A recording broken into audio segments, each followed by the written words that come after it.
Resistance. 5, 4, 3, 2, 1.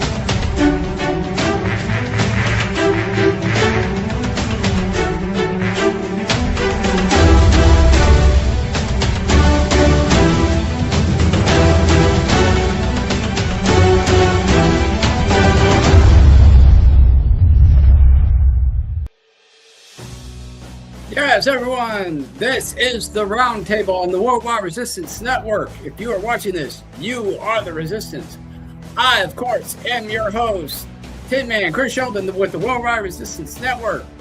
Joining us today is good old Reverend Ordo, and hiding somewhere in the shadows off screen is Curse Zero.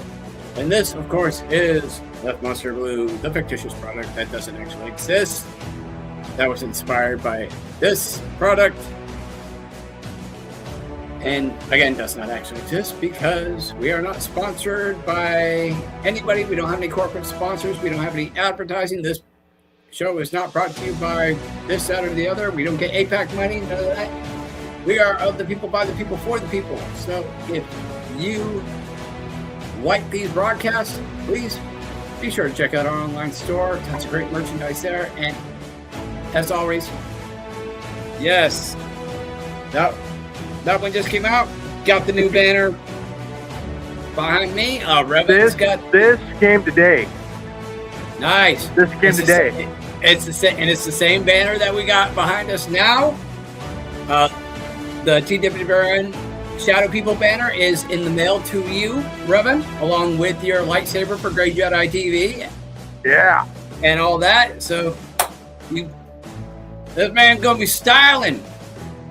But again, check out our online store for that and tons of great merch so you can be styling as well. And I understand things are hard economically right now, so if buying a t-shirt or whatever is not an option, it costs nothing to share the live feeds or to follow us on our various social media sites, YouTube, Rumble, Facebook, all at REALTWWRN. And last but not least, feel free to join in the conversation. These shows are about you guys. Again, we are all the people, by the people, for the people. So when we say roundtable, it's not just me and Revan and Zero and whoever else pops on. It's all of you. So if you have any thoughts, opinions, information, whatever, feel free to join in the conversation in the comment section. We'll pull up your conversation right here on the channel, and we will engage with you right here on air. And not just that, but please, after the show program, this isn't just a broadcast. This is a broadcast where viewers will want to have it as a discussion piece, kind of like a campfire thing, but kind of keep the discussion going amongst not just viewers, but also people around you that could really benefit of understanding what the fuck's going on. Yes, absolutely. And to what Reverend just said, more or less, we do these roundtables for the people so that they can have some kind of media outlook that isn't swayed or paid for or anything like that. It's just basic information on the information that they have given us, and we're just spreading the information. That's all we're doing, is discussing topics that are in the mainstream media or have been released to the public for us to have a conversation about. This conversation is meant for the viewers. Don't believe him. He is lying. Everything these people say is all made up. They make it up off the top of their heads and pull it out of their ass.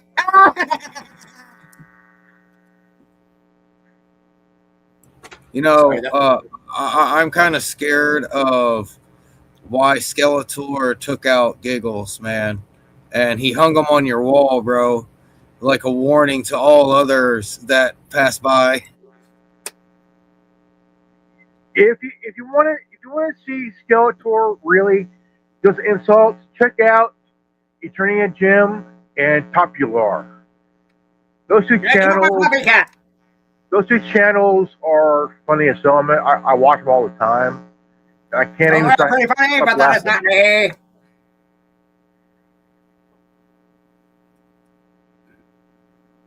Yes. And Mr. Giggles is dead. There will never be again be Mr. Giggles on this podcast. Because fuck that clown.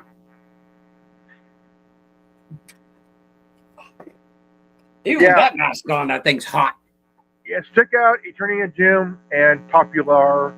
You want a good laugh at insulting people and just have fun at it. I loved some of those jokes that they were playing. Like I was watching some of that earlier today. That was funny. I want to go see the movie, but I haven't had any downtime yet. I am way too busy with everything that's going on. Exactly. I mean, it is funny. I mean, to be honest, because I cannot stop watching that. By the way, we're still getting that reverb from your headphones, bro. I don't know what's going on with your headset. Better? Better. Okay. Yeah. Might have to just buy in the whole studio setup. It's my fan. That's what it is. It's my fan. I try to get my room cool. And, I don't blame you there.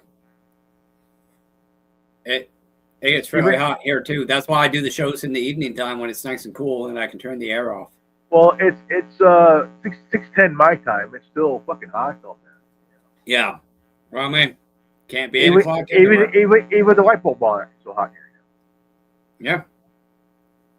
Yeah, like I'm so busy just doing research and whatnot, and we were going to do it this week, but I think next week we will cover Zero's topic. Zero, real quick, care to go into a little bit of a teaser of what we're going to be covering next week? It's called Announcement and Assessment of the Gateway Process, which was basically a declassified CIA document that a lot of individuals went to. It talks about, right off the top of my head, I could think about binary beats, but more or less the fact that if you send sound through a certain amount of hertz, and I'm trying to remember this off the top of my head, through a certain amount of hertz, and you send a different amount of hertz through the different stereo sound, like left and right speaker, your brain is literally wired to hear the difference in the sounds. So therefore, it points towards infrasound or ultrasound in a sense that it can manipulate the way the brain works, but not in a sense where it can control what you're thinking. It can just manipulate how your brain works. Okay. So, yeah, we will devote the entire show to that next week. So, everybody keep an eye out for that. Hopefully, T-Bird will be joining us momentarily. I sent his wife a message to remind her to let him know. But, again, we'll be covering that next week. For right now, we got a bit of news here. First order of news. And let me know if Bird shows up here. Hello, somebody messaged me. Who's messaging me? If you're watching Bird, pretty much we're covering current events right now, and then we're going to be covering COVID. And also the peace deal with Iran. So, yeah, that's the topic. Is he backstage yet? Yeah. Or do I have to beat him with a fish? Yeah. All right. So I'm going to go ahead and we're going to jump right into this article here. Apart from the UFC fight yesterday and the peace deal that's been brokered between the United States and Iran, we have this little nugget of news.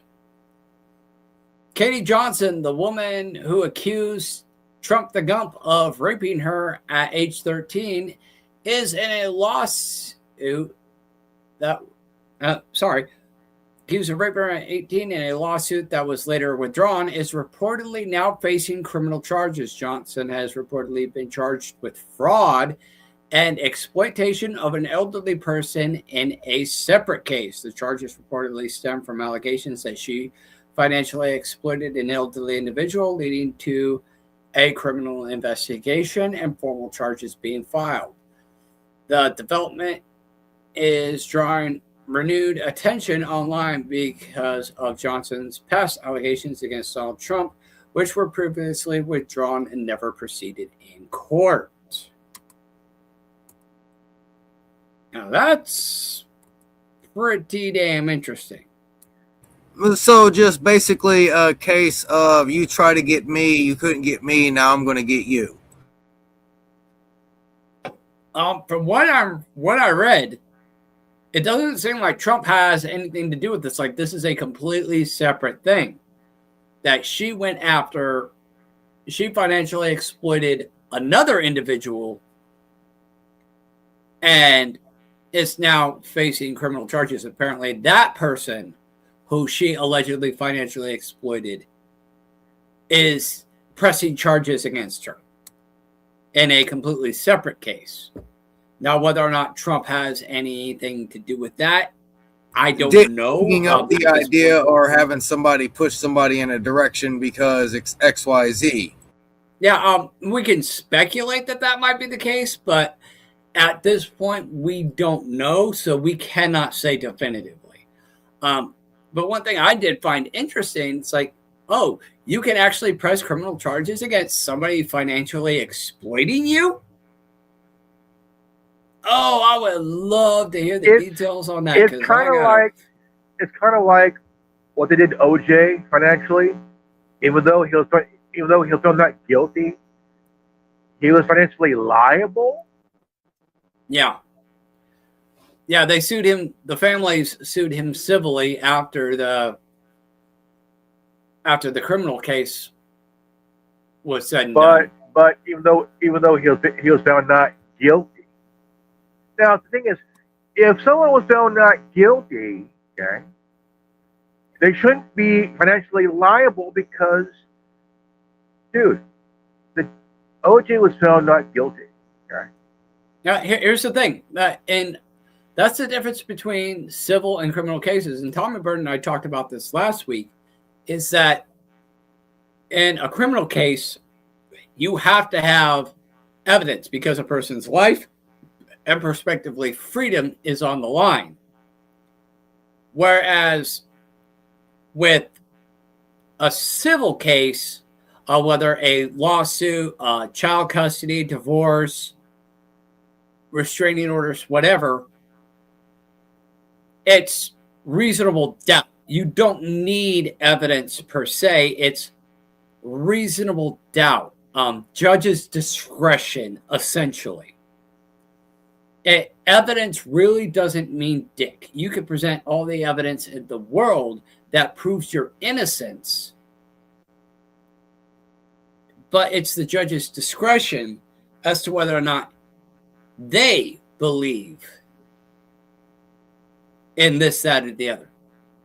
That's just fucking nuts, though, man. You know, it is. It's really half-assed. If I'm being honest with you, it's lazy justice. It's lazy, complacent, in and out justice because I want to get off the bench and go beat my meat. Like Robert Blake, he used to be in the Little Rascals back in the day. Yeah. He was accused of killing his wife. Yeah. But he was found not guilty. But yet they wanted to financially destroy him. But the thing is, he's on a fixed income. He's no longer an actor. His life was ruined because of this fucking case. You know? I mean, it's like him and his wife went out to dinner, and he forgot his gun in the restaurant. Yeah. And all of a sudden, his wife was found dead in a car. Like, dude, are you fucking dumb I mean, even though he is not guilty, but the idea, never leave your shit behind. No, definitely not. Because that would definitely make you look guilty. Yeah, even if you're not expecting that something's going to happen, you never know what's going to happen. You always want to make sure to cover your ass and protect yourself. That's just the way of life. But yeah, apparently this is a criminal case.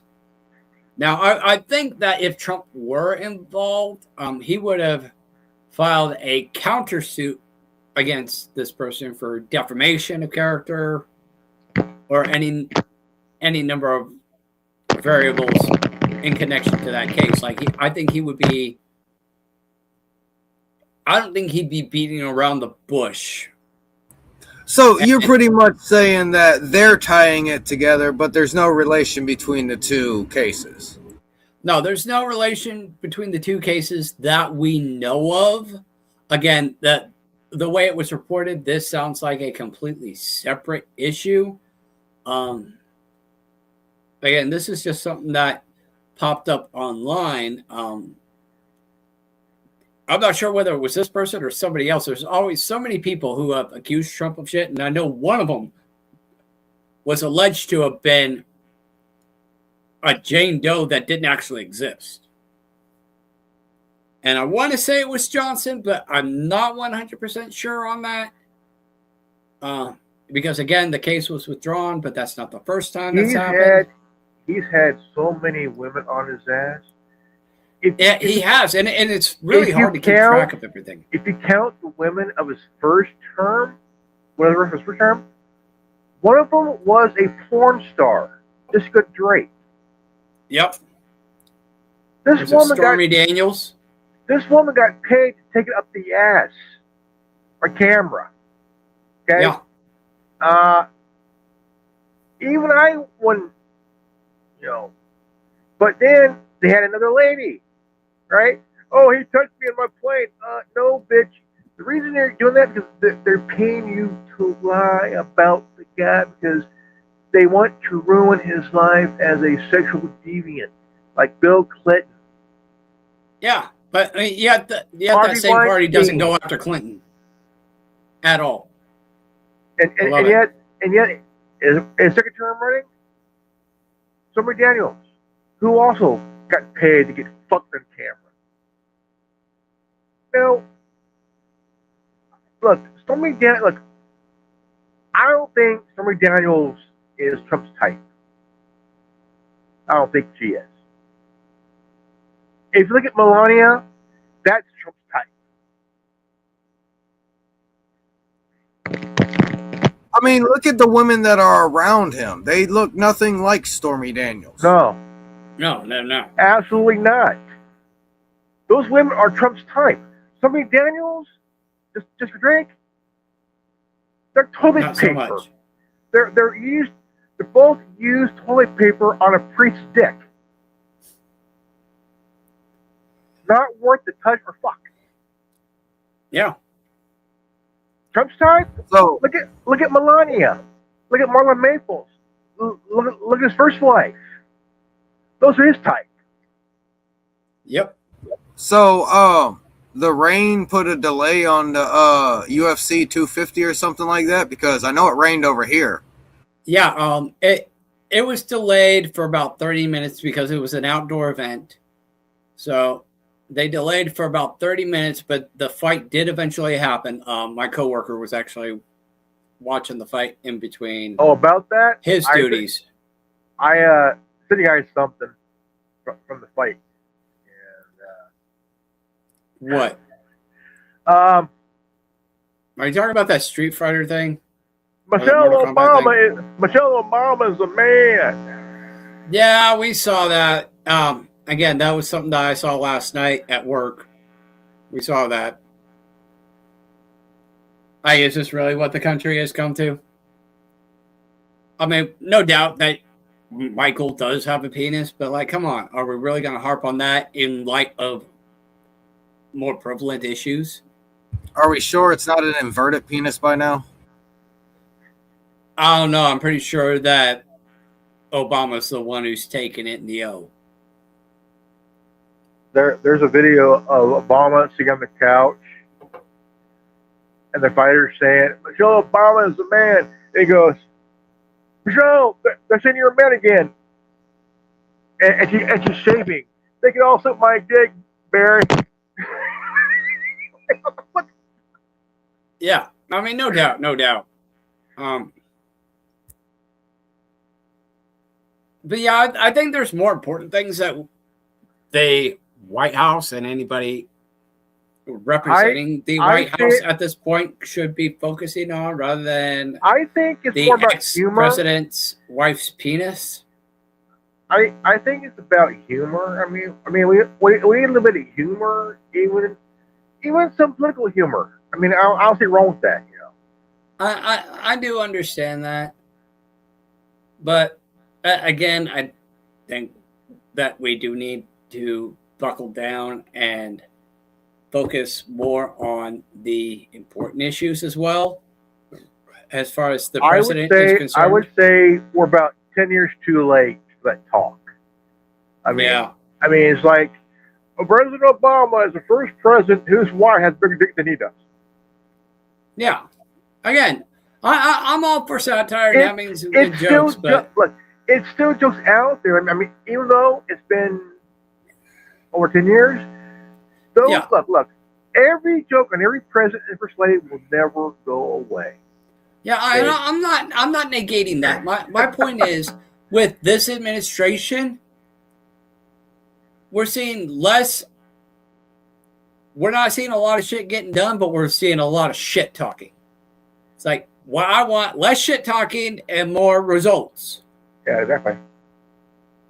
Why do you think I keep on hammering 45 isn't 47? Because 45 actually did shit. Yeah. He talked a lot of shit, but he also got a lot of shit done.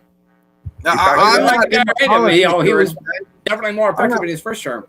Y'all know my views on politics. I stand right, look left, because I understand that you have to stand on what you have while progressing towards the future, which is the entire bird at once. But yeah, just basic shit. You notice that 45 isn't 47 by A, mannerisms, B, the way that he speaks, and C, the things that he's doing. It's very obvious. There's a list of things that since 2025, okay, what was the thing he really wanted to do on demand? He wanted control of Greenland, which that'll never happen. No. Cuba, never going to happen. Now, he already had captured Maduro. That was done. Why? The oil reserves. The biggest in the world. Why? He wanted to do it for his oil baron buddies. Why? To bring American corporations back into South America, which Hugo Chavez, decades ago, years ago, kicked them all out. This is no more than the Fruit Corporation. Reflect here. Yeah. And then what we have here, we had Russia and Ukraine that's still going. What ended? Israeli and Hamas. Oh, is no. Is that continued? No. Is that continued? No. You had to do it, didn't you? What? He said Jew. Cheers!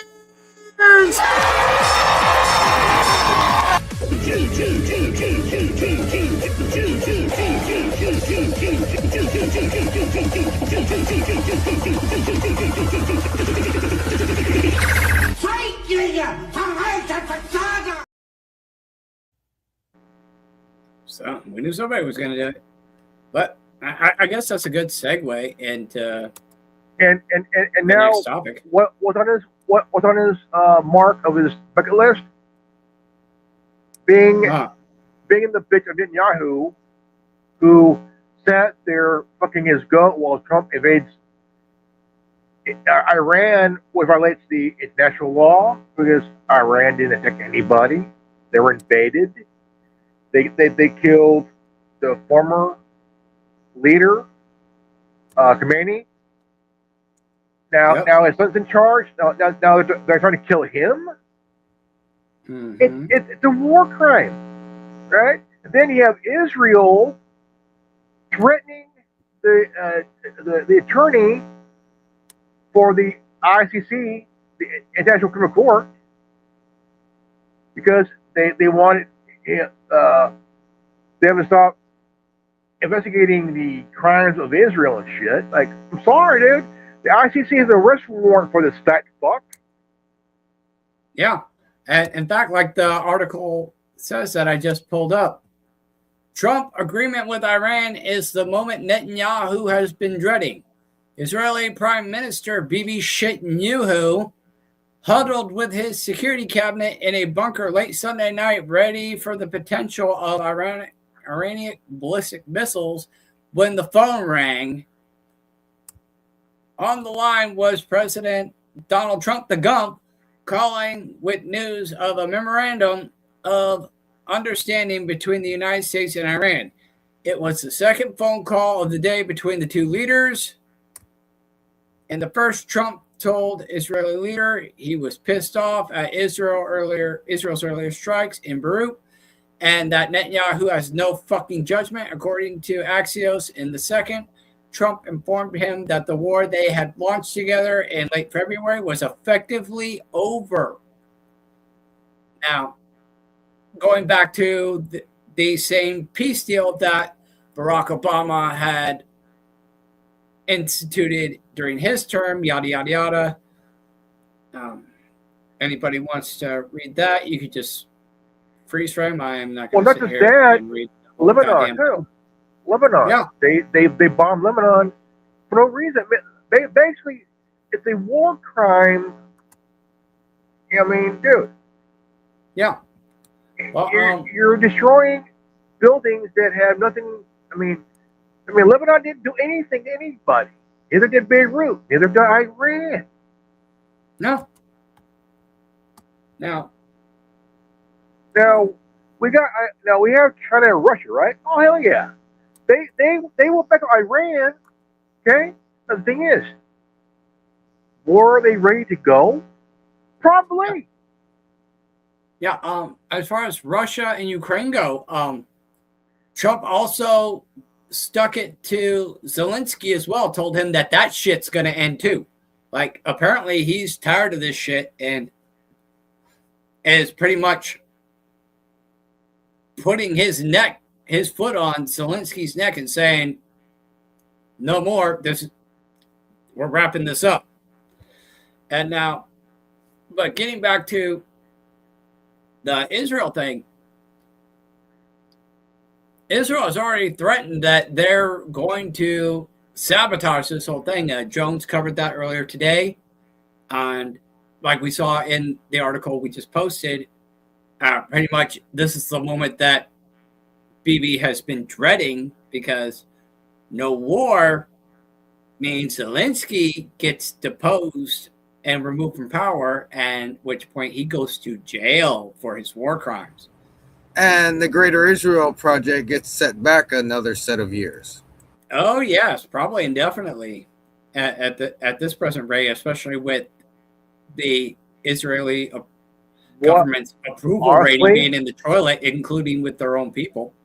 Honestly, what I want to see is Zelensky and Trump meeting, where Trump has a picture of his house in his hand. So to him, what's this? That's your house. And march up with Russia, we're going to blow up in it. Right? That's what I would do. Oh, yeah. And it's not like he couldn't do it. I would show him his house, and his safe house, and his hidey hole.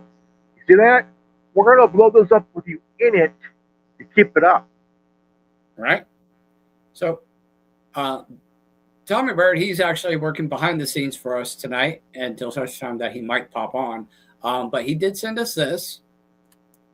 We're going to go ahead and check this out. Trump announces U.S.-Israel deal to end war, reopen the Strait of Hormuz.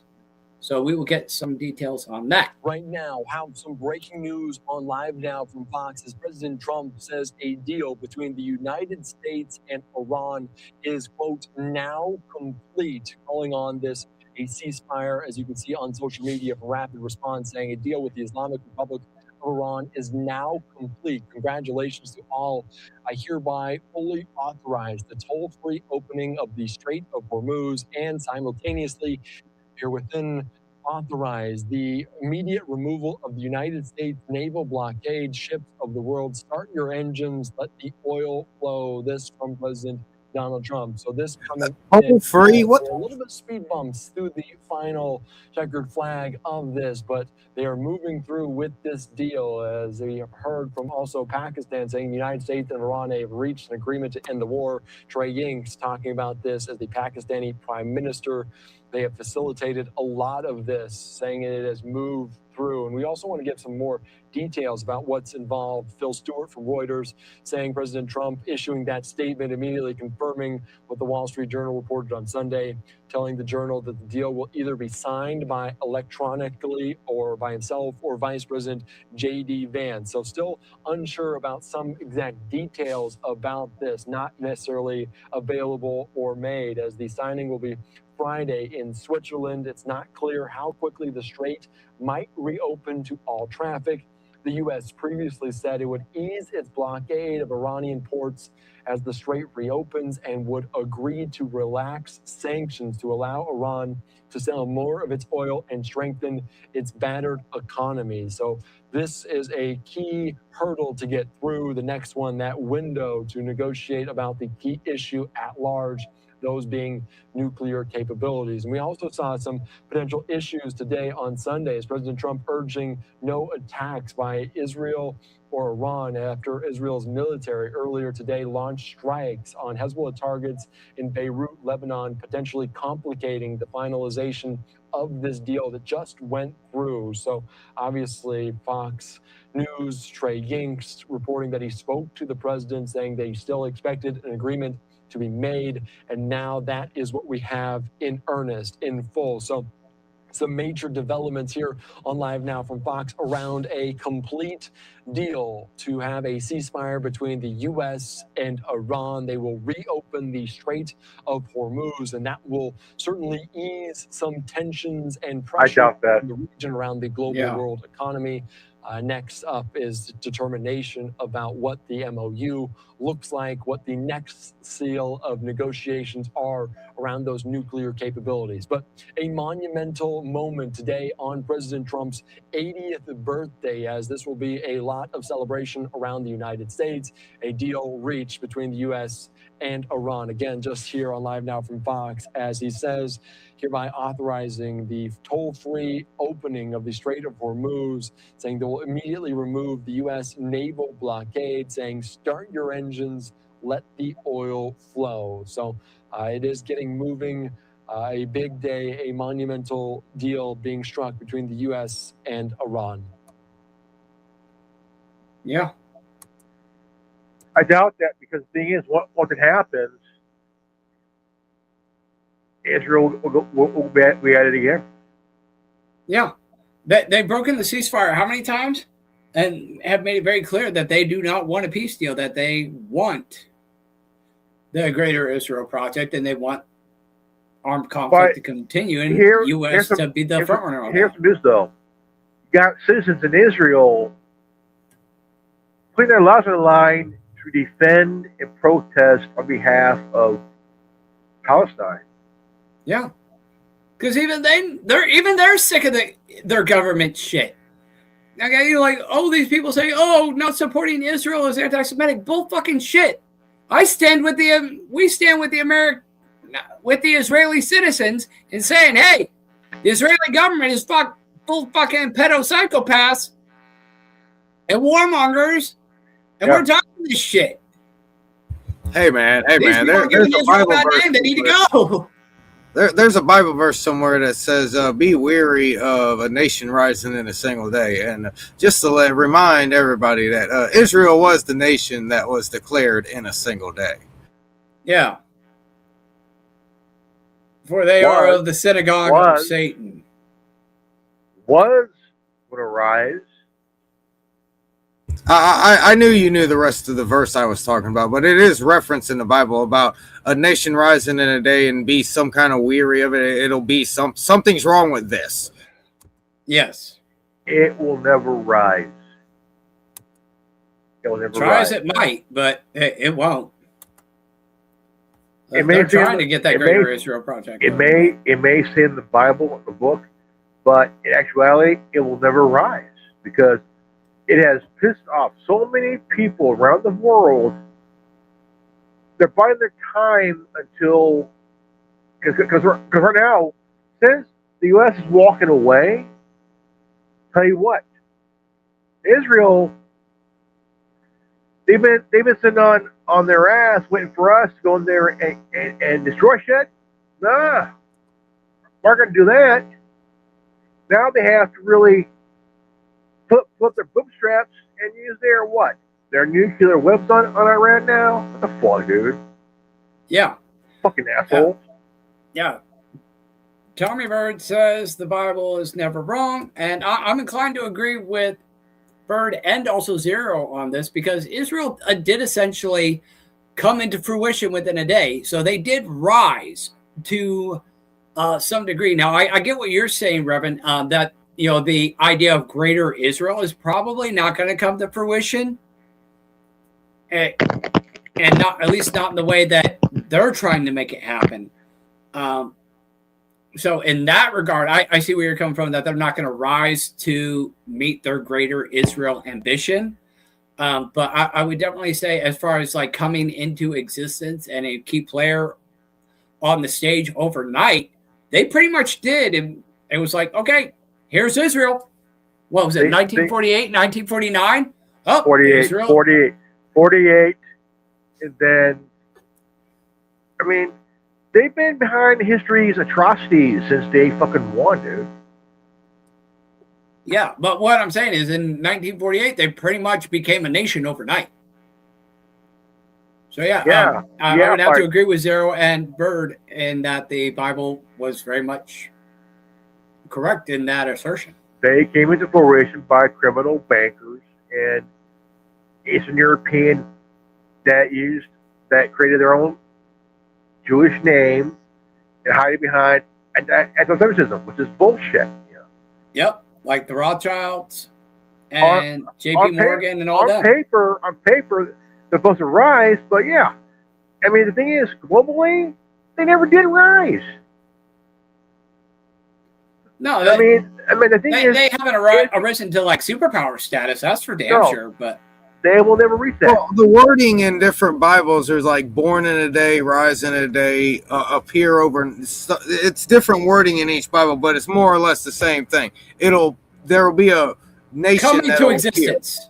Coming into existence. Correct. But they will never reach the superpower level like China or Russia or us, because they have pissed off so many fucking people.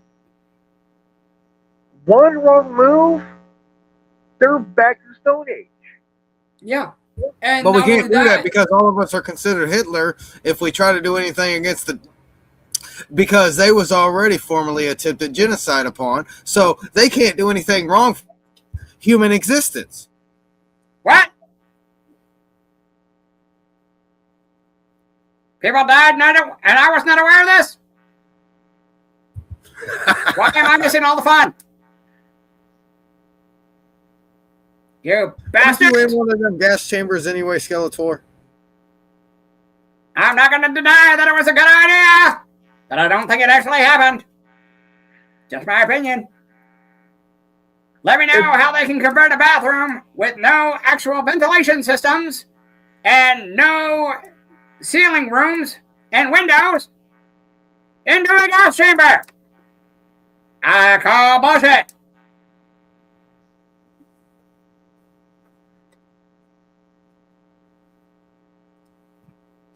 I mean, the only countries that have reached that is us, China, and Russia.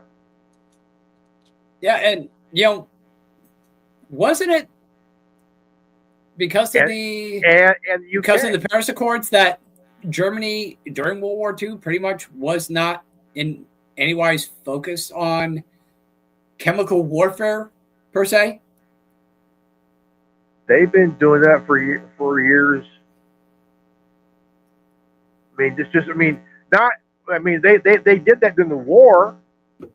Yeah, You know? but like during World War II, like wasn't it that they were more focused on achieving nuclear capability and other projects and weren't so much focused on biochemical warfare? They They were were captured, but they weren't killed. They just died while captured.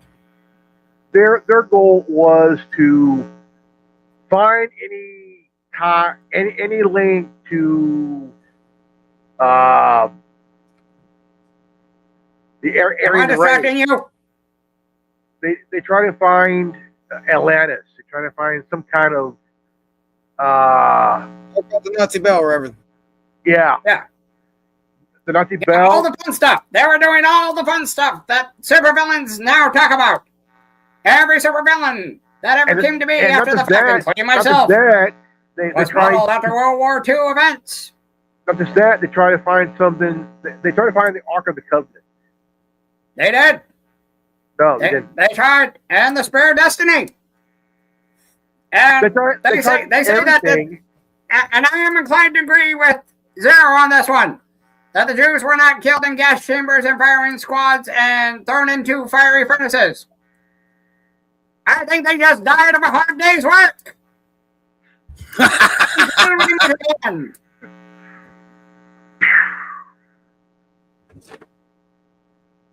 If this video gets pulled, I will not be surprised. But they're trying. I mean, they tried all different projects during the war. Well, not just that, they tried the 1,000-year Reich. Only went 12 years. Yeah. And failed. And died. Yeah. The Nazi bell. They tried everything. But yeah, the Nazi bell. That was their attempt at time travel, was it not? I don't know. No. That was their attempt to. That was their attempt to create something similar to the chronovisor. The Nazi bell wasn't able to travel through time. It was only able to conspiratorially, supposedly view time periods. Okay. Okay. Yeah. But my point was, I don't even know how we got on World War II, but here we are. It's strange because the whole thing was like Himmler was straight up a cultist.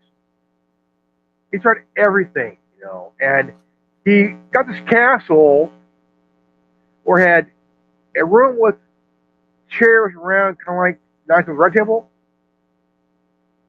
Yeah. And each seat had a spot where an urn of the ashes of the assholes that died would be on those seats, being honored. Yeah. Since when, Himmler, dickhead? You ended up taking your own life, you cocksucker. Yeah. But like ever since then, like Bird was saying and like Zero was saying, Israel after World War II pretty much just sprung up overnight. And one day it was just in talks, and the next, boom, there it is. Israel is a thing. After 2,000 years, Israel is now a thing again. So I'm inclined to agree with that sentiment, but I do agree with you, Revan. In light of what's just happened with the peace deal that's just been bartered and everything else, Israel's being so unpopular, at least in terms of their government and their leadership being so unpopular, even with their own people. Even the president of Israel got his ass handed one by the president of Pakistan. Yeah, I sat there laughing my ass off, like, you cocksucker, you got owned by the Paki president. Yeah, they're all. Israel just can't stand on its own 2 feet. They would never become a superpower because They need the United States in order to achieve that. They don't have Russia in their corner. They don't have China in their corner. Those countries are aligned with Iran. The only one they have is pro-Christian United States. And even then, the majority of the United States says, fuck them. That's not what we were talking about when we said America first. So it is what it is. Israel can't India, do what it wants to do. Okay? You got Brazil, you got India, South Africa, who are allies with China and Russia. Yeah, there's no way in hell Israel could ever become a superpower and achieve the Greater Israel Project. Even with the United States' help, I don't think that it's feasibly possible, at least at this point. Because they pissed off too many people of what they did. Yeah. I mean, yeah, our government did the same thing. But the thing is, they know when to back up a little bit. Israel, you guys fucked up. Israel created the "woe is me" card, man. Between Iran and Israel, Iran followed every law, even international law. They let the UN, they let the UN keepers come in and search for any kind of weapon. They're fine. But Israel? Nope. Israel told them to get fucked. And yet they're supposed to be our greatest ally. To that end, I mean, I don't know that there's much more that we can really say on this matter, other than what is the end result? How's this going to play out? You think Israel's going to finally concede defeat and acknowledge, hey, we just can't win this? They have to, because the thing is, they're going nowhere in life on this planet. Yeah. They're going nowhere because you got a president and a foreign minister, now a prime minister, who are war criminals themselves. Okay? Yeah. And the thing is, how are you going to continue when you're constantly attacking people that never attacked you or the United States or anywhere else? Yeah. You are instigating your own end. You're they got the Samson option. They got the Samson option that they've been leaning on, but even then, what good's that going to fucking do them? It's not going to accomplish anything. It's like, we're going to wipe out all the good for you, dumbass. You will cease to exist. The only two ways they'll end: if Netanyahu gets bumped off by somebody within that regime, or somebody who lost a family member in the countries that were attacked by Israel. Yeah. Or the third option, Israel just hands them over to the ICC. Yeah. Now, Israel, I would like to say that Israel is essentially missing its window of opportunity.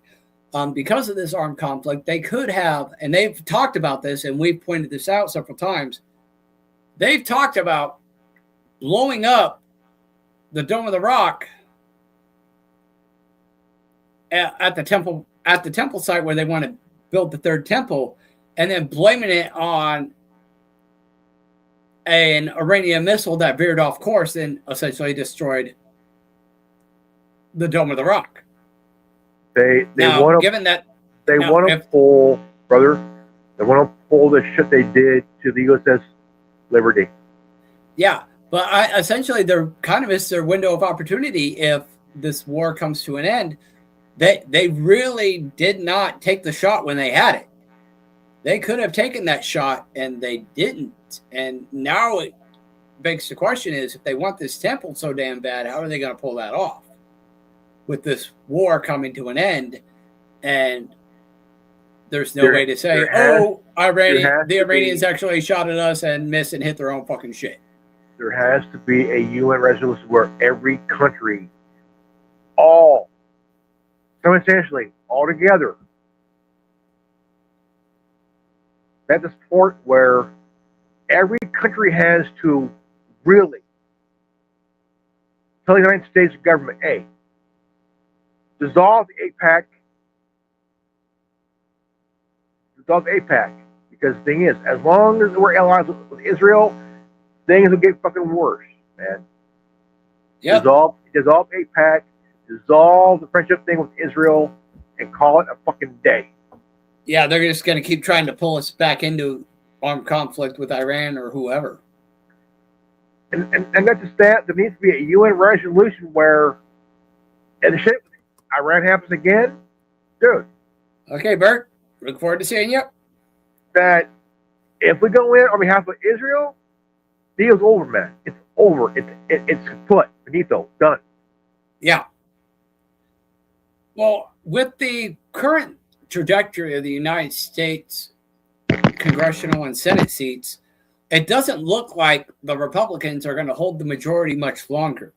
At which point, the Democrats who are opposed to Israel are going to start pulling the country away from Israel, probably indefinitely, and we'll probably see AIPAC getting told to hit the road.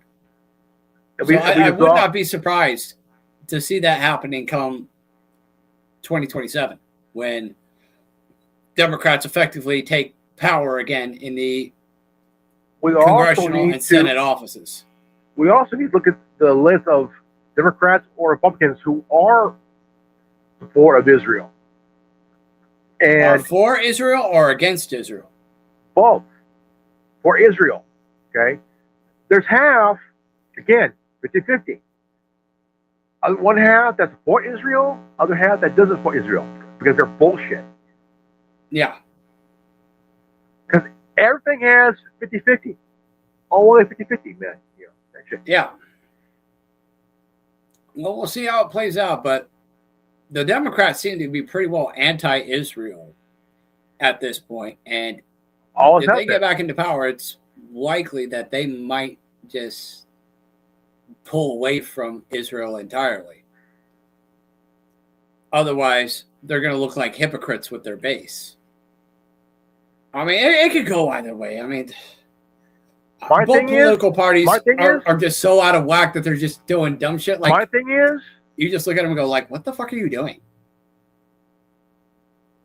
How come Trump didn't do this in his first term? Yeah. But his second term? Really, though? Yeah. Yep, he's feeding into the feast of 45s, not 47. It's becoming obvious to a lot of people who've paid a lot of attention and actually watched instead of just consumed. Yes. At which point, that's why we say, you got to pay attention and you got to hold these people's feet to the fire. Because whether he is the same person or not, there's somebody there and somebody's feet's getting held to the fire, whether it's the Orange Man or somebody pretending to be the Orange Man. And it's got to be made very clear to the powers that be that the American people don't play that shit no more. They ain't playing. No. They're tired of this fucking lesser of two evils, giant douche, or the turd sandwich bullshit. Well, then prove it. Then prove it, voters. Prove it. Don't vote. Don't go to work. Make the system look at you and realize that you are actually worth more than a cog in a machine. Excuse me. I'm sorry. I need to shut up. Basically shut down the system and then dig it up after the fact. Good day. I'm Bob the Necromancer, and today we're doing an unboxing. Whoa! Never seen that before?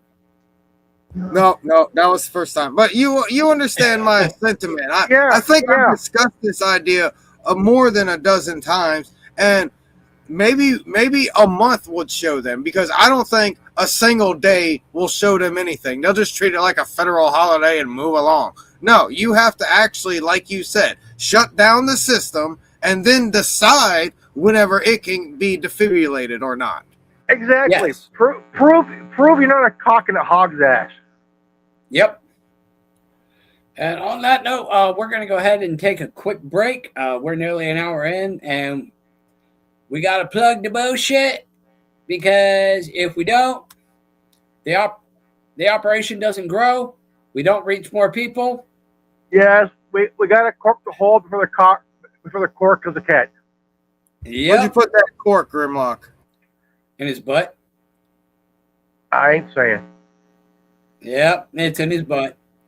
So yeah, we're gonna do a quick commercial break. So we will be right back.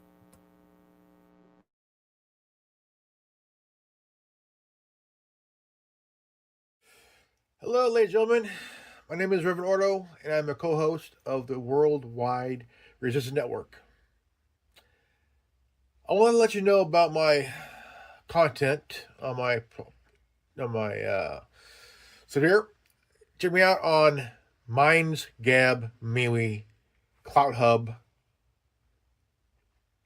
Tumblr,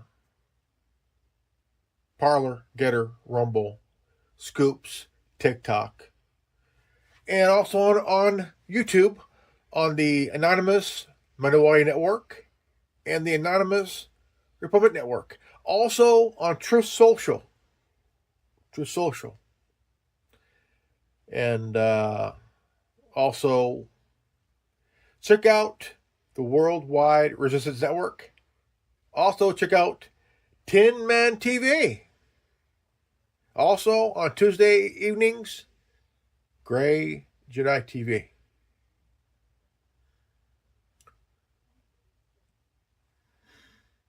Quote the Raven. These nuts. Peace.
You are watching the Round Table on the Worldwide Resistance Network. If you are watching this, you are the Resistance.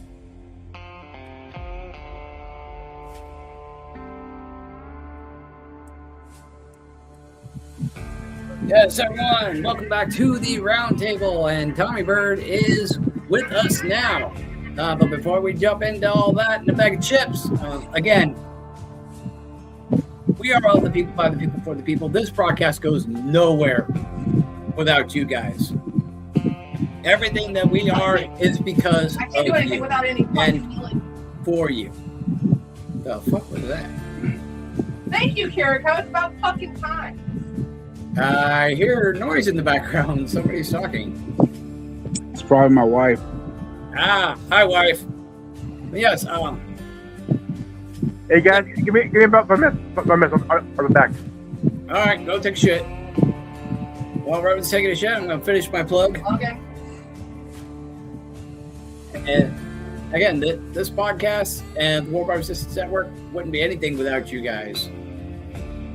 You're the ones that show the live feeds, tune into the show, engage in the conversations. Everything we do is for, by, and because of you.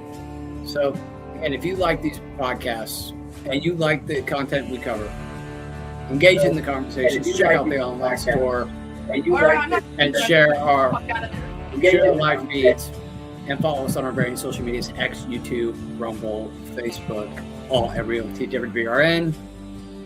No, And because our fucking healers is this dangerous. on that note, I go right up next to Kiriko. Tommy Bird. Apparently you got some action going on in the background there. What's up? I'm trying to figure this thing out. You're trying to figure this thing out. What are you trying to figure out?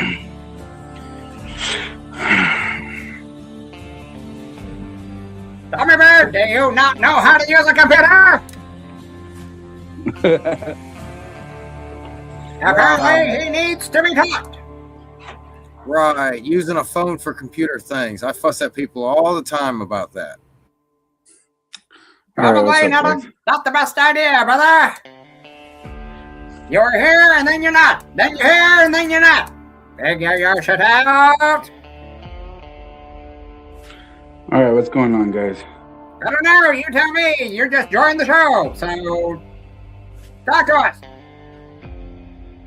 Well, I've been listening to you guys for a little bit. Do you feel educated? Educated.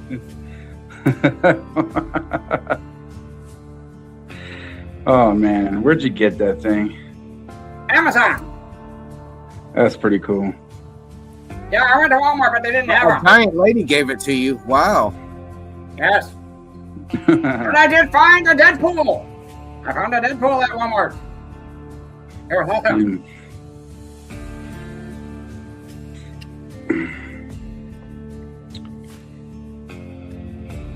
So, Thomas, you had some thoughts in the comments section. Care to reiterate or revisit any of that, or do you want to go on to the next topic? Well, first thing I want to say is that Raven, you said something about we all need to come together. There's also things that mentioned that we need to stop going to work and stuff like that. Yeah, the only way we're going to stand up and fix things is we all stand together, but no one's going to do it because it's all about fear, man. Like, people are so on their jobs and their way of life that they're so used to being a part of the system that they don't have their God freedom. You know what I mean? Like, they're just scared that if they don't do this, they're afraid of loss. They're going to lose everything. But if we all stand together and did that, I mean, we wouldn't lose nothing. Can you imagine that? Like, there'd be no trucks delivering our food and stuff. There would be no factories running. There would be nothing. And until we get what we want as the people, they have to submit to what we want. But we all have to stand together. Yeah. That will never happen. Because I can spin this around. I can spin this around and say COVID was a test to whether or not would we go against things that they chose to do to us, and it really put down the wall where the line where a lot of people thought it was. Yeah, a lot of people didn't buy into that shit, and more people are saying that they wouldn't buy into it now. And I want to quote Connor on something that he posted earlier on his Facebook. It says, whatever unrest is now happening in Belfast and across Britain, Ireland, and the wider West, I'm sorry, but acting shocked by it is ridiculous. The sheer amount of gaslighting, vilification, betrayal, and contempt directed at ordinary Western citizens by their own government, media, police, and institutions has been untenable and incendiary for years. You cannot keep ignoring victims, importing danger, protecting offenders, silencing citizens, and smearing patriots as far right, then expect zero reaction when people finally realize that nothing meaningful is changing. That is not how reality works. The people in power created this. They are the ones who have been prejudiced. They are the ones who have been inflammatory. They are the ones who turned a blind eye to rape, gangs, stabbings, terror attacks, riots, grooming, intimidation, and open hatred towards the West while reserving their harshest language for the people who dared to object instead of calming things down. They spent years attacking one group, the citizens who want safe streets, protected borders, law and order, and the future for their children. Meanwhile, they defended, excused, imported, platformed, funded, and protected people and ideologies that open despise our values. You simply cannot defend extremists while attacking those opposed to extremism and expect any other outcome. He did go on quite a bit after that, but yeah. It's all into them, man. It's all into them, man. I've said this for a long time. It's all into them. Okay? All this shit about being shocked. Being shocked. It's all scripted. The media, the media would have people out there thinking, oh, people are freaked because you script it, motherfucker. You script it. It's all scripted. This thing is, I came across this. It's a Washington Post or New York Times piece, and doctors, scientists, they're all speaking out against Fauci, right? Oh yeah. He started this shit. Okay. He did. He with the COVID, especially, he really did start that shit. Now, right prior to George Floyd died, he overdosed, folks. He overdosed. Okay? Fentanyl and opiates. He had enough in the system to kill a fucking elephant man. Okay? That's a lot of fentanyl. What did help was Derek Chauvin and his knees on his neck. He deserved what he got. Okay? They could have taken him to the hospital, but no. They wanted to be like, oh, I'm in charge. No, fuck you, motherfucker. Because of what you did, dude, Mr. Cop, you're not in prison for life for not doing your job into taking a guy who's overdosed into the hospital, motherfucker. Yep. And then they had marches. Young people have their marches, have their own walk to Selma moment. Fauci said this. He's pissed. What the fuck, man? People are not afraid enough. Really, dude? Really? Yeah. They're marched because a guy died. So they can let, okay. Well, I mean, march, I get it. Okay, the march, I get it. Okay, but the thing is, they didn't hear about the coroner's report of it was an overdose. An overdose. We all got a mark for George Floyd. Really? The guy is a criminal who overdosed on stupidity.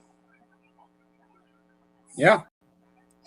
Well, my opinion is that they took that opportunity, the government, to cause hate and fear into Americans, and that's why a lot of them robbed stores and a lot of chaos, and a lot of people got hurt because over something that was initially his fault in the first place. Cops didn't do nothing wrong. He refused. He tried to reach for his gun. He was high as hell. The cops had to put his knee on him to stop him. He killed himself. Like he got what he deserved. Though. Don't matter. I mean, they took certain footages of that and twisted it and got rid of most of the evidence for what was supposed to be in that video, and they made it into something nasty. They used it as a platform to rile up a certain ethnic group to violence. They use this, regardless of whether the police did something right or George Floyd did something wrong is irrelevant. Okay, regardless of who did or didn't do what, this was deliberately held up to the public as a Kickstarter to a second American Revolution, or I should say a second Civil War, that never panned out. Man, it's kind of like, you ever seen Bug's Life? It's kind of like Bug's Life. When he threw when you throw the peanut at the other cricket, and he's like, "Does that hurt? Does that hurt?" And then how about this? And he killed him. So Yeah. that's what the government. They're like a bunch of bugs, and they're trying to keep us in line. And I think they'll be more afraid of us. That's why they're doing what they're doing, because they know if we do stand up, game's over. I got something I want to add to that, Bird, and then I'll give it to Revan for his point. But I don't think it's just about keeping us in line. They know that people are eventually going to rise up. I think they know that's an inevitability. So I think what they're trying to do is create a straw man, to create an enemy, a target for that outburst, for when the rise up does happen. It's directed away from the actual enemy onto that straw man. And I think Trump may be that straw man. Misdirection and distraction, correct. Yes. Yeah, that goes with COVID too. You know what I mean? There was a USA Today article I read, and it reported that they were trying to find a cure for COVID, and this was the first time I ever heard of COVID. On the first page, it had a memory of Kobe Bryant. It was this little strip on the side next to the front page. Yeah. Like, this was like late 2019. Okay. And 2020 came around. By February, holy shit. It already spread. Yeah. It already spread. Okay. Now, all of a sudden, people were dropping dead. Boom, boom, boom, boom, boom. It hit what? 30 million in what? A week? Yeah. And you had people falling out on the fucking on television and surveillance and all this stuff. Oh, they're fine 1 second and next they're keeling over dead. And that's not even how it actually worked. That's not how it was being perpetuated to work. Oh, it's a lung thing. You're going to fucking essentially... The numbers were being fixed. So well, not just that, but like what you saw in the news, sports people and famous people just keeling over and falling down dead right there on the spot. That's not how that shit works. That's not how an upper respiratory virus works. You're not just fine 1 second and the next you fall over dead. It's not how that shit works. They were burying nearly 3,000 people on Hart Island. Okay. Yeah. A mass grave dug up by inmates at Rikers Island. They were digging holes to bury nearly 2,500 people. Yeah. Until they're told to stop.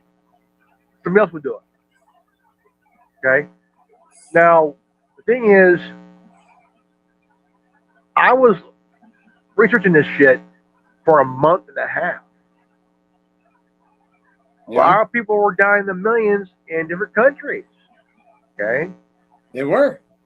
And all of a sudden, you have people who were shot dead, died in a car accident, had a heart attack, right? Had a stroke. What happened? Cause of death? COVID. Yep. So they got that money because they were getting incentivized money. Exactly. It was all funding for this fake-ass gang of function, right? Because they found something from a bat.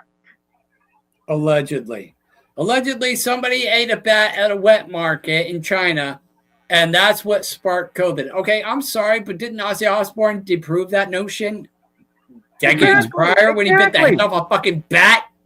Oh, well, it's not the same type of bat, and it's not from the same type of region. Okay, then answer me this, Einstein.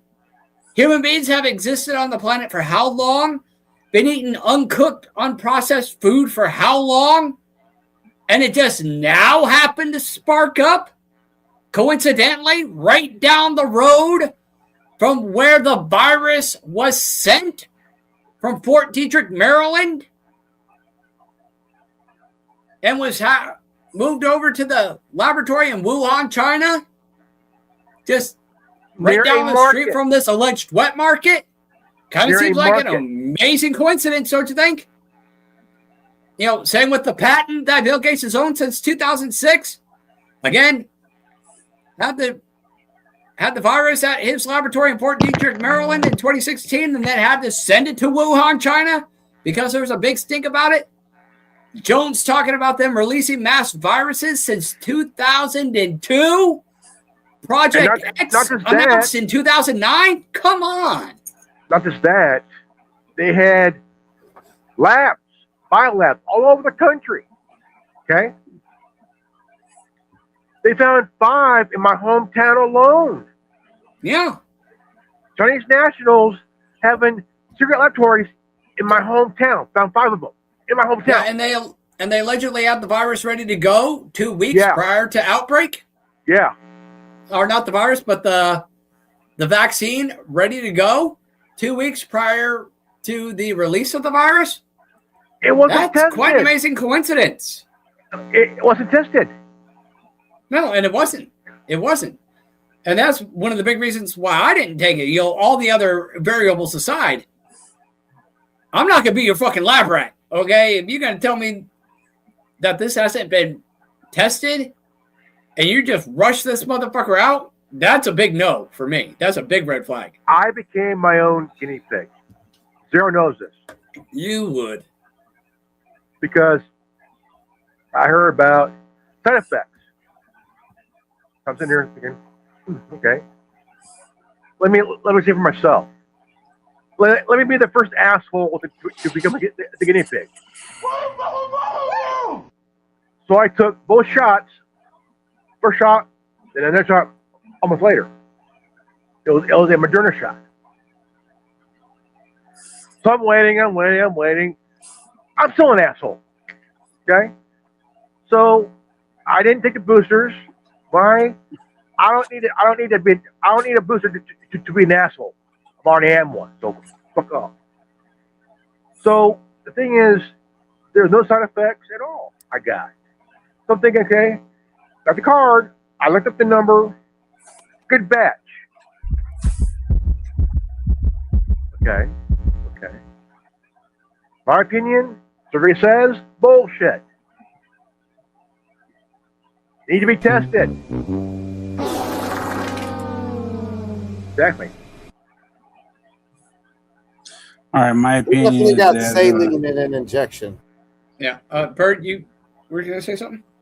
well, I never got any vaccine shot or nothing like that because I don't like to put something in my body unless I know exactly what it is. And I also think that, And it's verified and tested, right? there's a lot of diseases out there, and here comes another one. But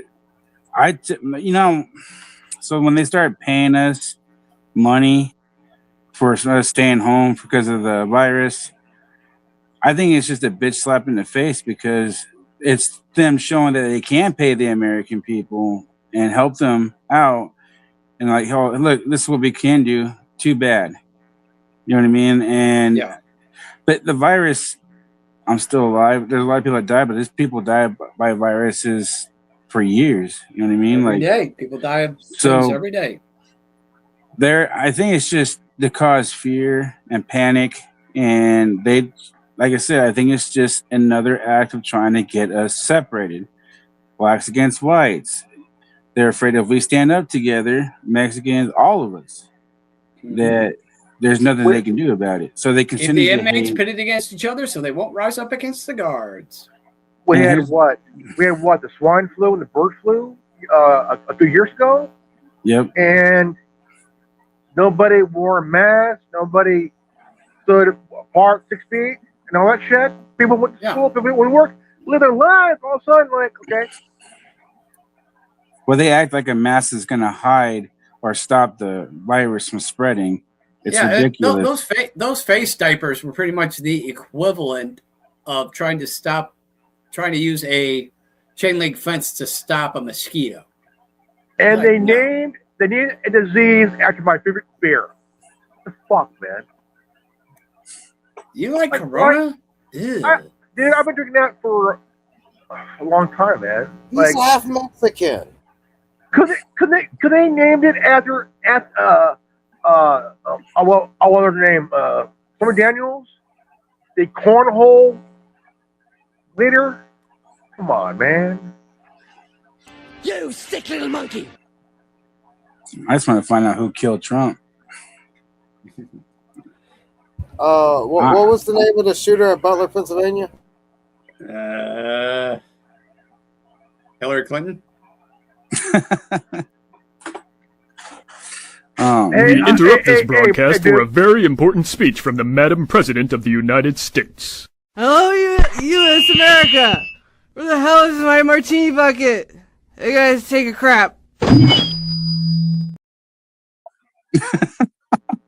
Hey, bro, bring up the picture of Hillary as Hannibal Lecter. Oh, God. I'm not bringing up those. We are not going that route again. Oh, how about Hillary with the med farts? Oh, God. Maybe we'll devote an entire broadcast to that another time. But you said you wanted to cover some new news regarding COVID-19. So let's move forward into that. I came across. You sent me some links. I came close in here. I came across a Washington Post story, and he had scientists and doctors coming out, being interviewed, and they were really heavily calling out Fauci. Okay. And this is stuff that even we didn't know. And they were watching the one of them mentioned the George Floyd march, and he was pissed because nobody was afraid enough. Yeah, I read that. I also shared a thing with you. Anthony Fauci is in hot water now. He's yeah, because his advisor was charged with withholding COVID results. Dr. Fauci panics after arrest, demands exposed for crimes against humanity and lockdowns. Yeah. We're not going to go ahead and play that whole thing, but let's go ahead and just play the few minutes of that. Escaped it. You know, in the middle of the night, literally on January the 20th, the Biden administration put in for a pardon for Dr. Fauci, and a pardon does not become locked in until the recipient accepts it. And Fauci was so terrified that he had already told his attorney, hey, listen, if they offer us any type of a pardon, you don't even need to call and talk to me. Accept it, accept it, accept it.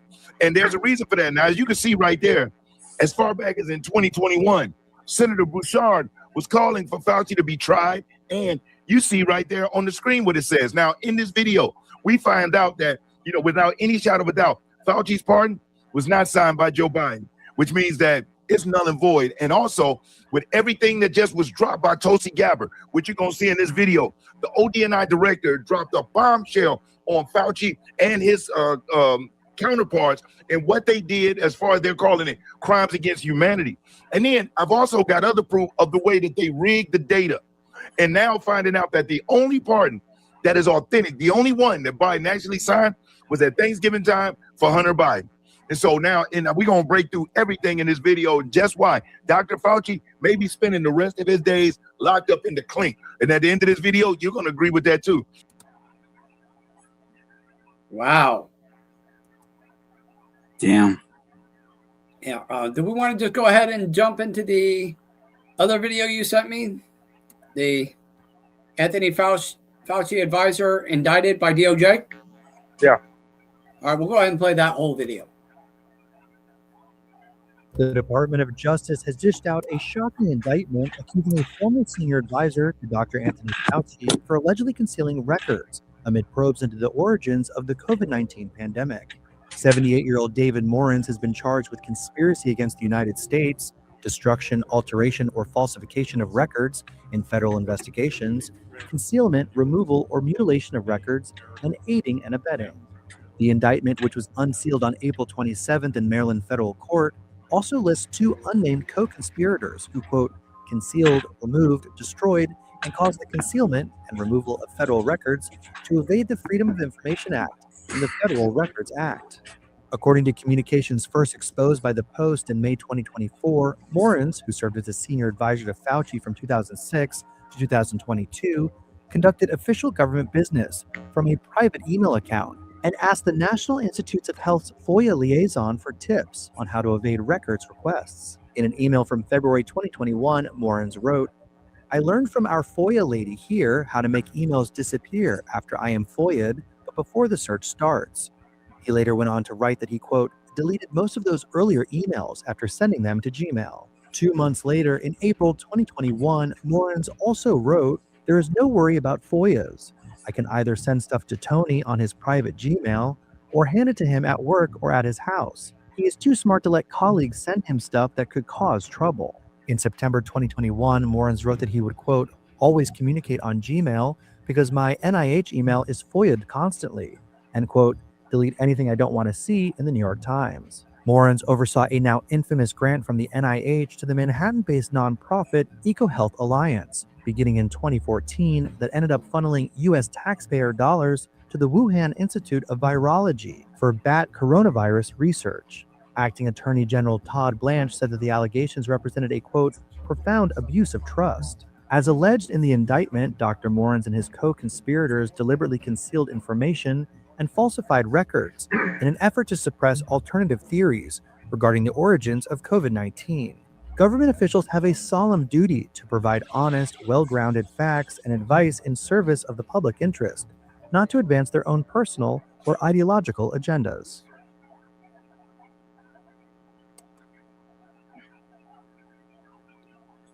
Yeah.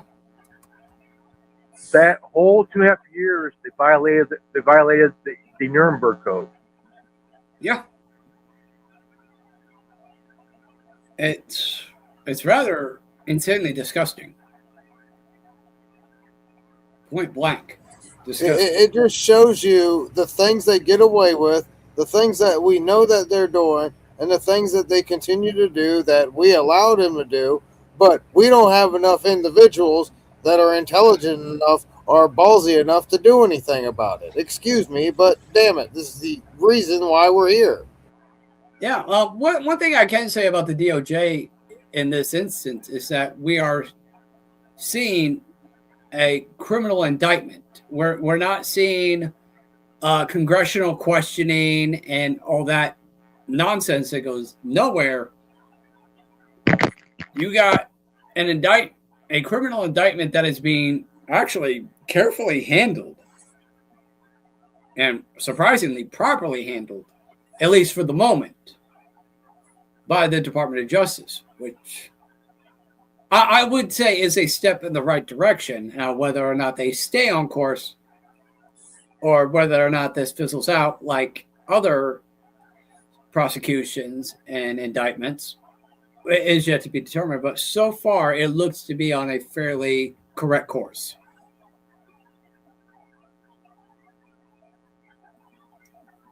But that may as well be. But the thing is, it may look like it until towards the end. All of a sudden, yeah, one slip up and the whole thing falls apart. Just one loose thread. Somebody's being protected. Oh, absolutely, absolutely. I would not be surprised if this whole thing falls through just one loose thread. And I do see we got quite a few people on Rumble, but our Rumble chat is relatively quiet. Feel free, guys, to join in the conversation. If you have any thoughts or opinions or any information you would like to share, feel free to chime in and join in the conversation. There, we're currently discussing the COVID-19 issue and the subsequent future of Dr. Fauci and his associates. So if you have any thoughts, opinions, or information, feel free to join in the conversation in the comment section and become a part of the show. Bird, you look fairly annoyed. Oh, I'm just upset because the world's going down to shit. No one's doing nothing about it. Everything that Bible is saying is going to happen is happening. I'm just waiting for that to happen. Yeah, well, whether you believe in the Bible as a fact or a fiction is irrelevant. The fact of the matter is, the powers that be, they're using the end day prophecies as a fucking playbook and going to fucking town. Yeah, I'm not talking about religions and all that crap. I'm just talking straight from the Word of God. Well, they're just talking. We're just talking straight up, play by play. It's like, oh, hey, let's use this thing. Like they're effectively weaponizing the Bible and be like, hey, this is a good idea. Let's do this. That's like they're weaponizing the Mayan calendar for years. When that day passed, nothing happened, man. It was just a damn fear porn, dude. I happen to like fear porn. What about hope porn? What porn? Hope porn. Hope porn? Why the hell would we want hope?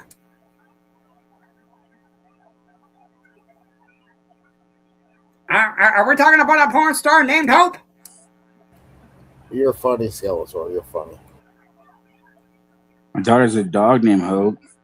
Go for it, man. Well, considering I'm made of bone, that's probably not a very good thing to bring a dog into the mix.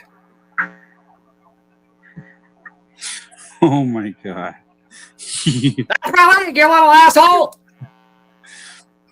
I don't know. I guess $20 is $20, huh? I got nothing. All right, Bone Daddy. Oh shit. Oh, on a serious note. Okay, what you got? So if we take religion out of it, yeah, the people, we need to stand up, man. I know it's like 1 out of a trillion people, whatever, but we need to stand up. If we don't, then it's not going to get better. I mean, we're already seeing people push back in Europe and whatnot. There's a lot of pushback. The media spins it as surprise, but it's really not. I mean, for the most part, again, people are just pissed off and they've had enough. Like, they're not taking this shit. I'm just saying, I'm tired of the childish shit. It's like okay, they got Iraq and Israel, right? It's like Israel's gonna pick a fight. Oh, don't worry, I got a friend. He's gonna pick a fight with me. You know, right? Quit starting shit and quit using us to help you. Yeah, don't start nothing. You know what I mean? Like, nothing. I don't know why we're interfering anyway. I get their allies and stuff like that, but like, if they're choosing to fight, it ain't our fight. You know what I mean? Like, it's just like that. It's some childish bullshit. You know what I mean? Like, it is. It is. They initiate a fight. They fight back. They call us. Now we're involved. It's stupid. America needs to step back. Take a couple steps back, man. Let them finish their shit, and then we clean up the mess like we always do. Yeah, it's kind of, I mean? It's kind of like a woman who's, how you say, who started shit, but got owned, but she wants her man to take care of things. Yep. Yeah. No, bitch, do your damn self. It's getting cunt. Yep.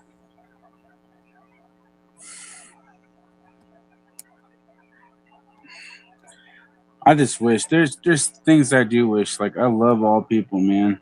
It's not this for religion. It's a choice. I have a love for all people. And I just wish that we can disarm our bomb. I know I'm one man wish, and I know this will never happen, but if I had a wish, we would destroy, take away all the bombs, stop this whole money papered bullshit, go back to trading and learning how to farm and plant and work together and be happy and just die. You know what I mean? Like, there's so much land on civilization. Exactly, Tommy Bird. There's so much land on this earth that we're not using. There's no way we can't split that between all of us. Yeah, that we can't just get along. Yeah, if we all just put our swords down, walk together and be happy, learn some traits and skills, go back to trading, learn what you're good at, and live happy. Yeah. I mean, it's that simple. But like, no, we had to conquer, and this is mine, this is my land, this is this. Oh, my people were here first. Or this, I mean, there's just so much hate. And so much petty bullshit. I'm just tired of it. I love all people. I'm not just an American guy or just American. No, I love all people. I don't care where you're from. I also want to cover the post-trial that kid real quick. Yeah, let's go ahead and shift into that. I wanted to cover that at the top of the show, but we kind of just skipped over that. You have some news regarding that and a lot of new information regarding that. So go ahead and run with that, Revan. Carmelo Anthony, a 17-year-old kid that stabbed Austin Metcalf, same age, in the heart, and took a goddamn long time to have a trial, and he was sentenced to 35 years in prison. Yeah, in hindsight, the trial did actually go fairly quickly. Yeah. In hindsight, it usually does take a long time before things go to trial, especially in murder cases. Because one, you have so many cases to deal with, and two, as far as the process goes in any given case, you've got the investigation and the review of all the evidence, jury selection. There's a lot that actually goes into the trial. So the fact that, and all things considered, they actually did get to the trial in a fairly reasonable amount of time in hindsight. Now, given that he has been found guilty, have they handed down sentence yet? Yeah, 35 years. 35 years. In hindsight, that's pretty good for what he was actually charged with. But here's the dumb part, though. His parents wasn't there for him at all in the court case. No. I do know that much. Like, they pretty much left him high and dry.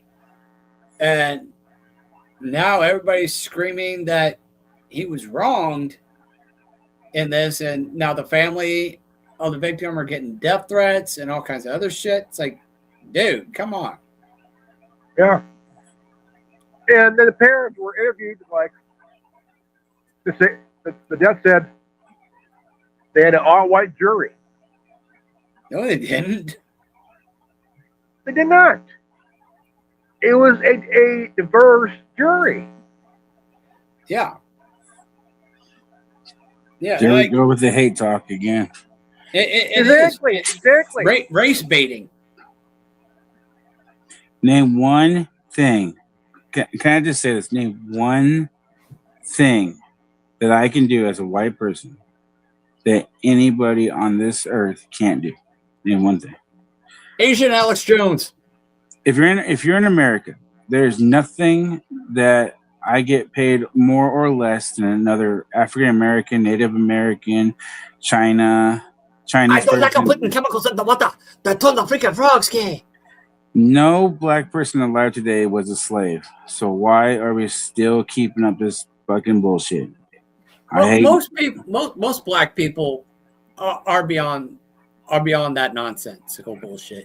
It's a very small margin of people who are actually propagating that shit, and the media that's propagating that shit. Most people, we almost defeated racism, and then suddenly Obama was president.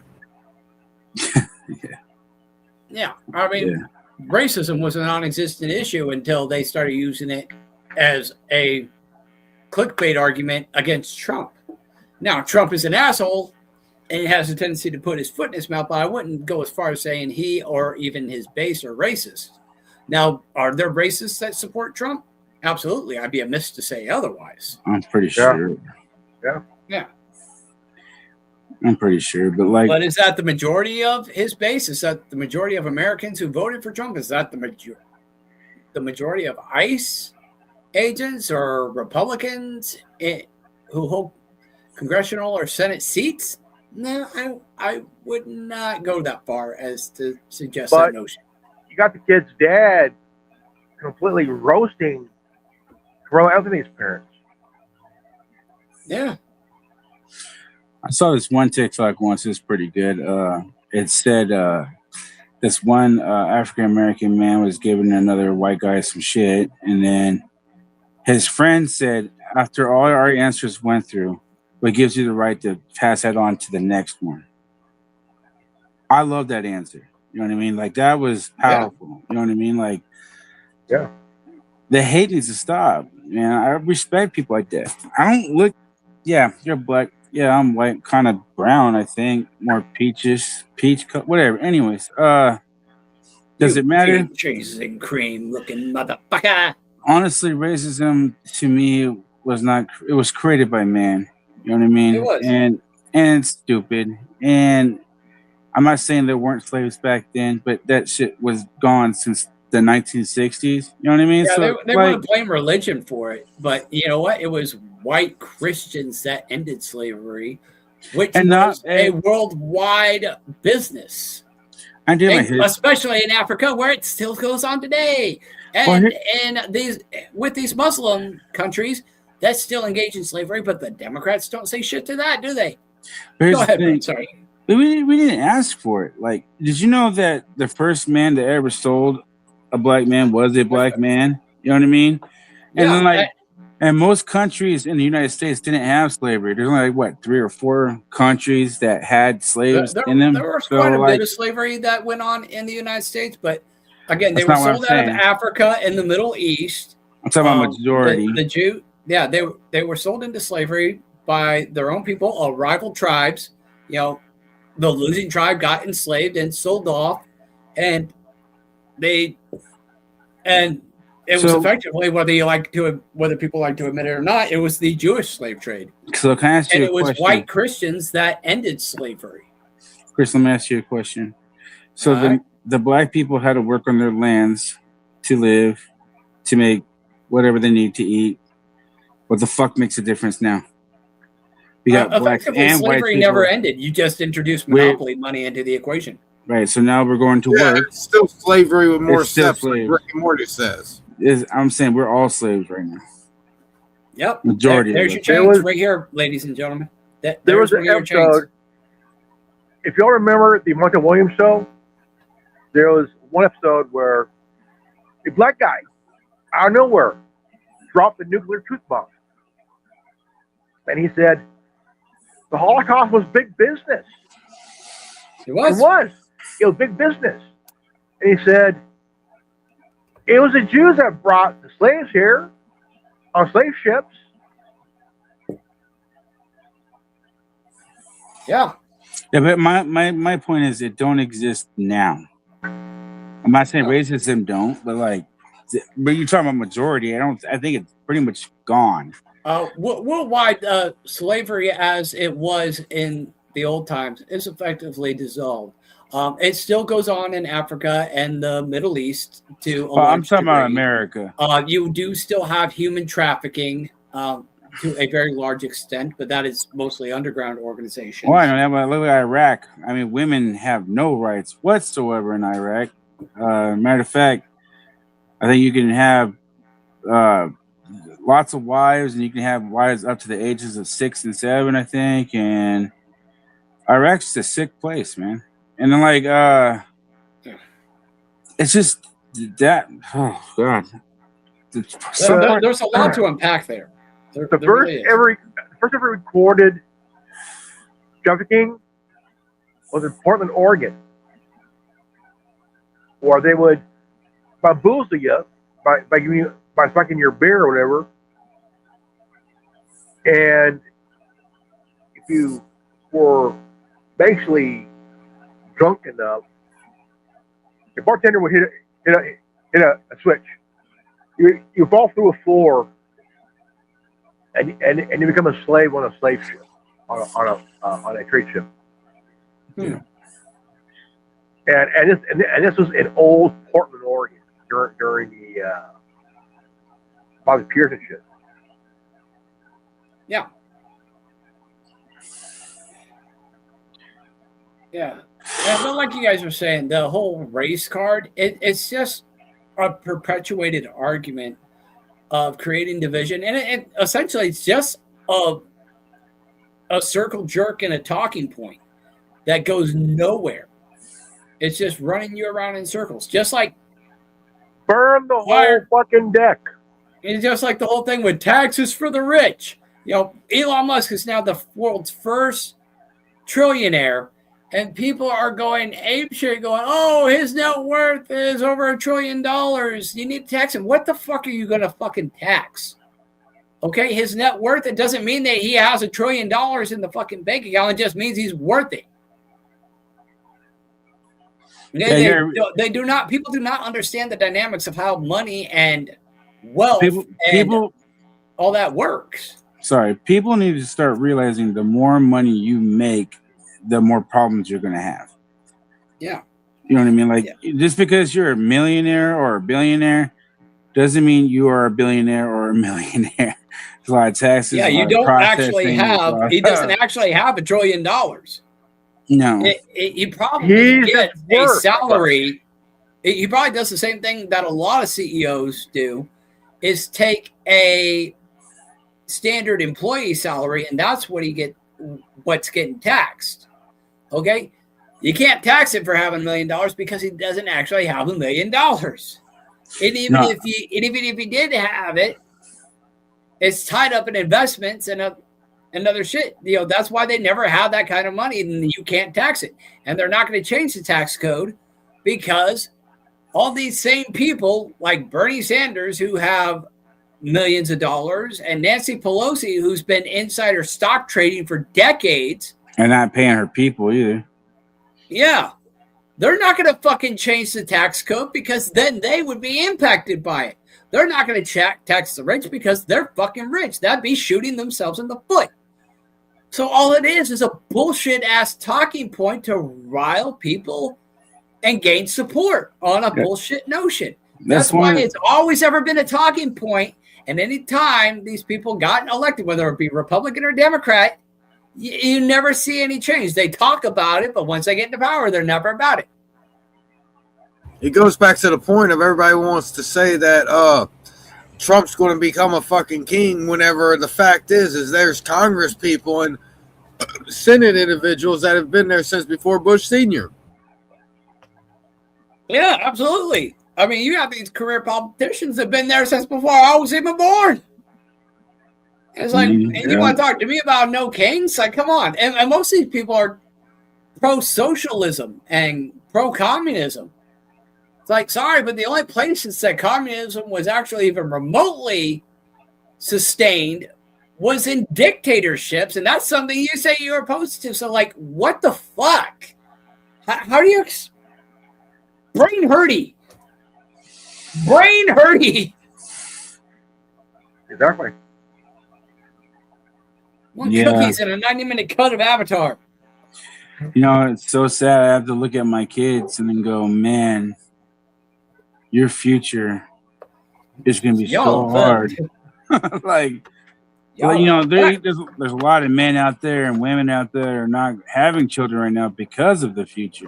You know what I mean? Like, yeah.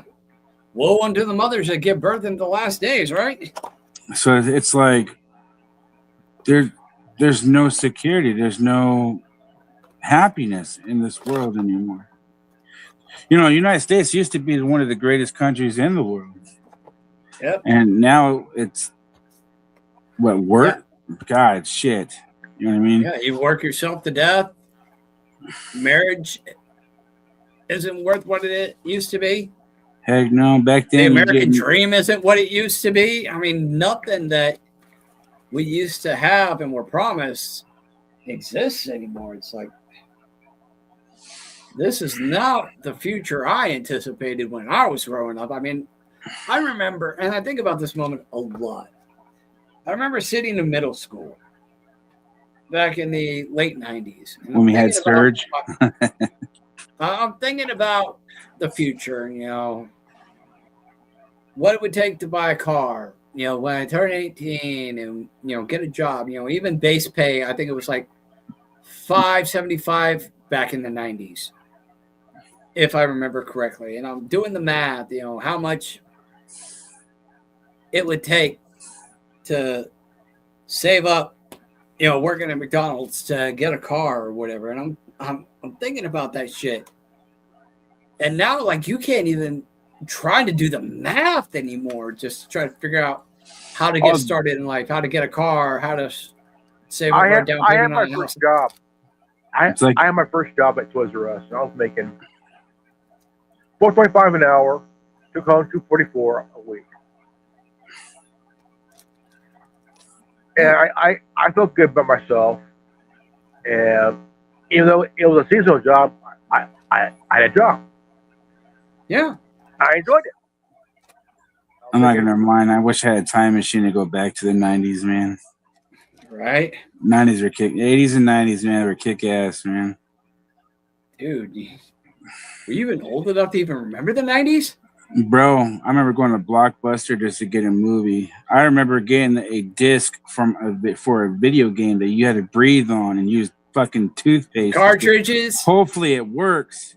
You had to blow on cartridges like you're a whore. Like you had to sneak up in the middle of the night, sneak in your grandpa's old coffee table that had a cubby hole in it. Hopefully you don't get caught for playing a Sega Genesis. You know what I mean? Like my son, he was living in Lemoore with his mom. And he found a Sega Dreamcast.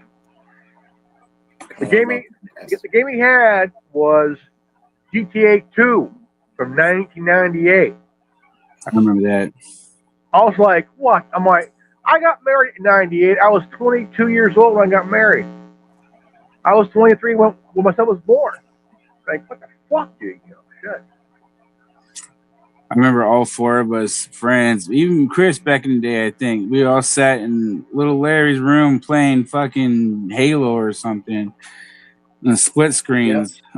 Yep, on the original Xbox. I remember we had to take our bikes everywhere we went, man.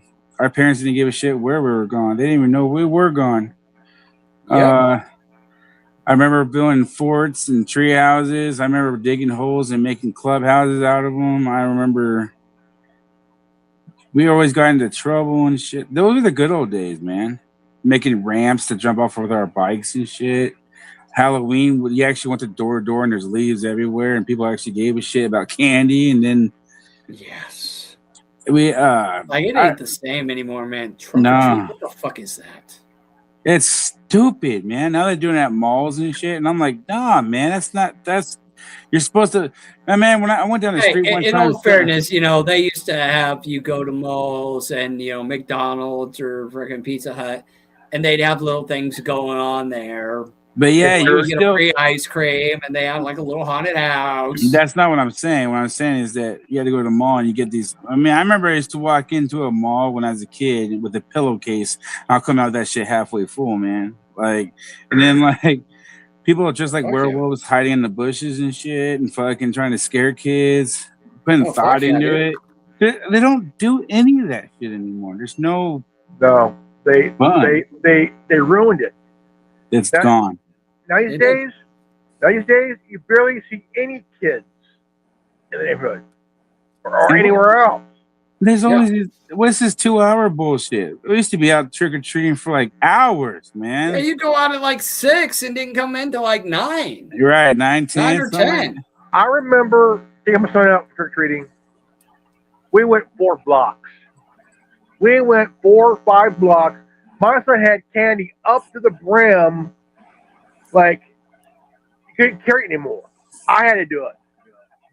I mean, like, up to the brim, like, it looked like a fat chick torso. Yeah. Yeah. I was like, son, let me hold that for you. So I get my bag. Well, back then we had to use our imagination. Now we let technology do that for us.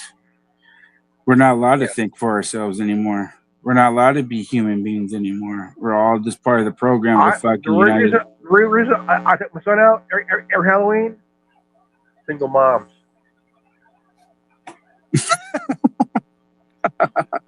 Hot ass single moms. I bet I got a trick for your treat. You know.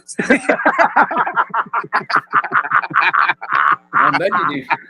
So you want to bite my candy bar? Hey, reach in and grab Don't that actually Snicker. bite it. Like, reach in and grab that Snicker, woman. Yeah, it tasty. It tastes a bit nutty, doesn't it? Yeah. Yeah. Fucking A. I remember my mother-in-law was over at a house, and I was out this costume where I had to wear no underwear in the costume, in this bunny suit, and like I was bare ass in this thing. I was like, what the fuck? You're like, I feel It's like a dressed kilt. up, and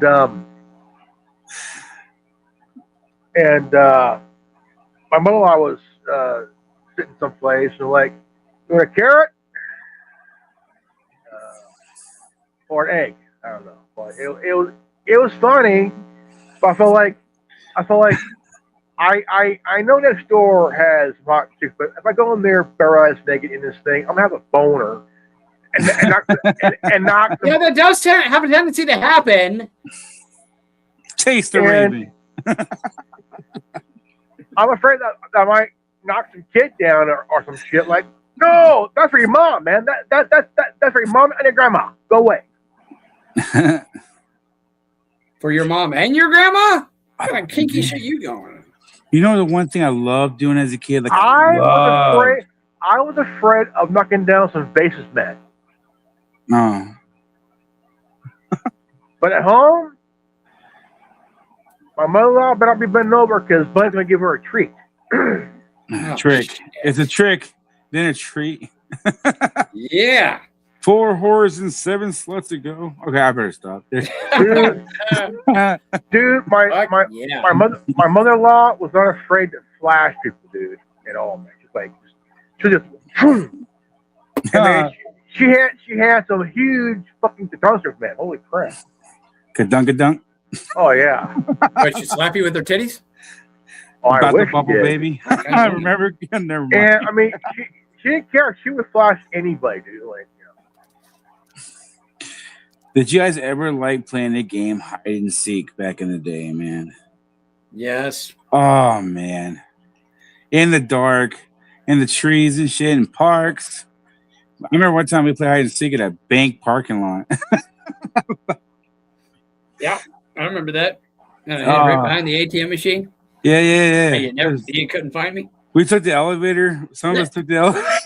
Yeah, I'm trying to hide in this little crawl space where the ATM machine used to be, and this motherfucker not only catches me, but like my back's pressed against the metal panel on this thing, so it's barely shut. I'm thinking it's shut.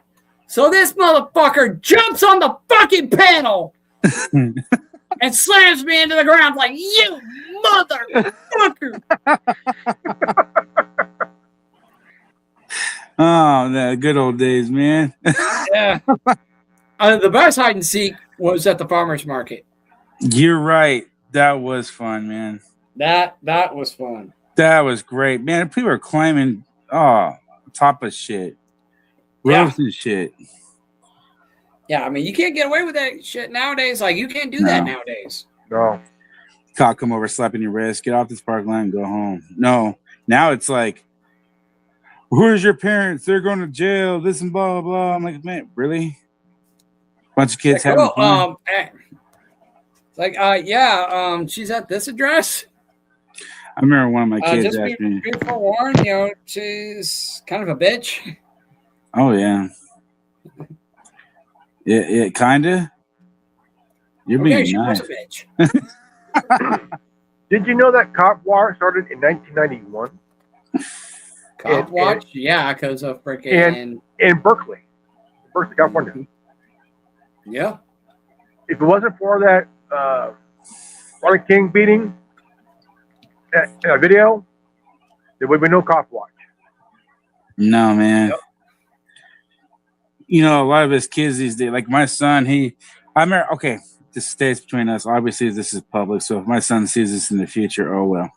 But I saw him sneak out because I used to have a nice house other than this one, and he lived in the attic. Now, mind you, the attic is furnished, and it looked like a bedroom, okay? So it wasn't like a... Don't lie, he had his kid chained to the floor.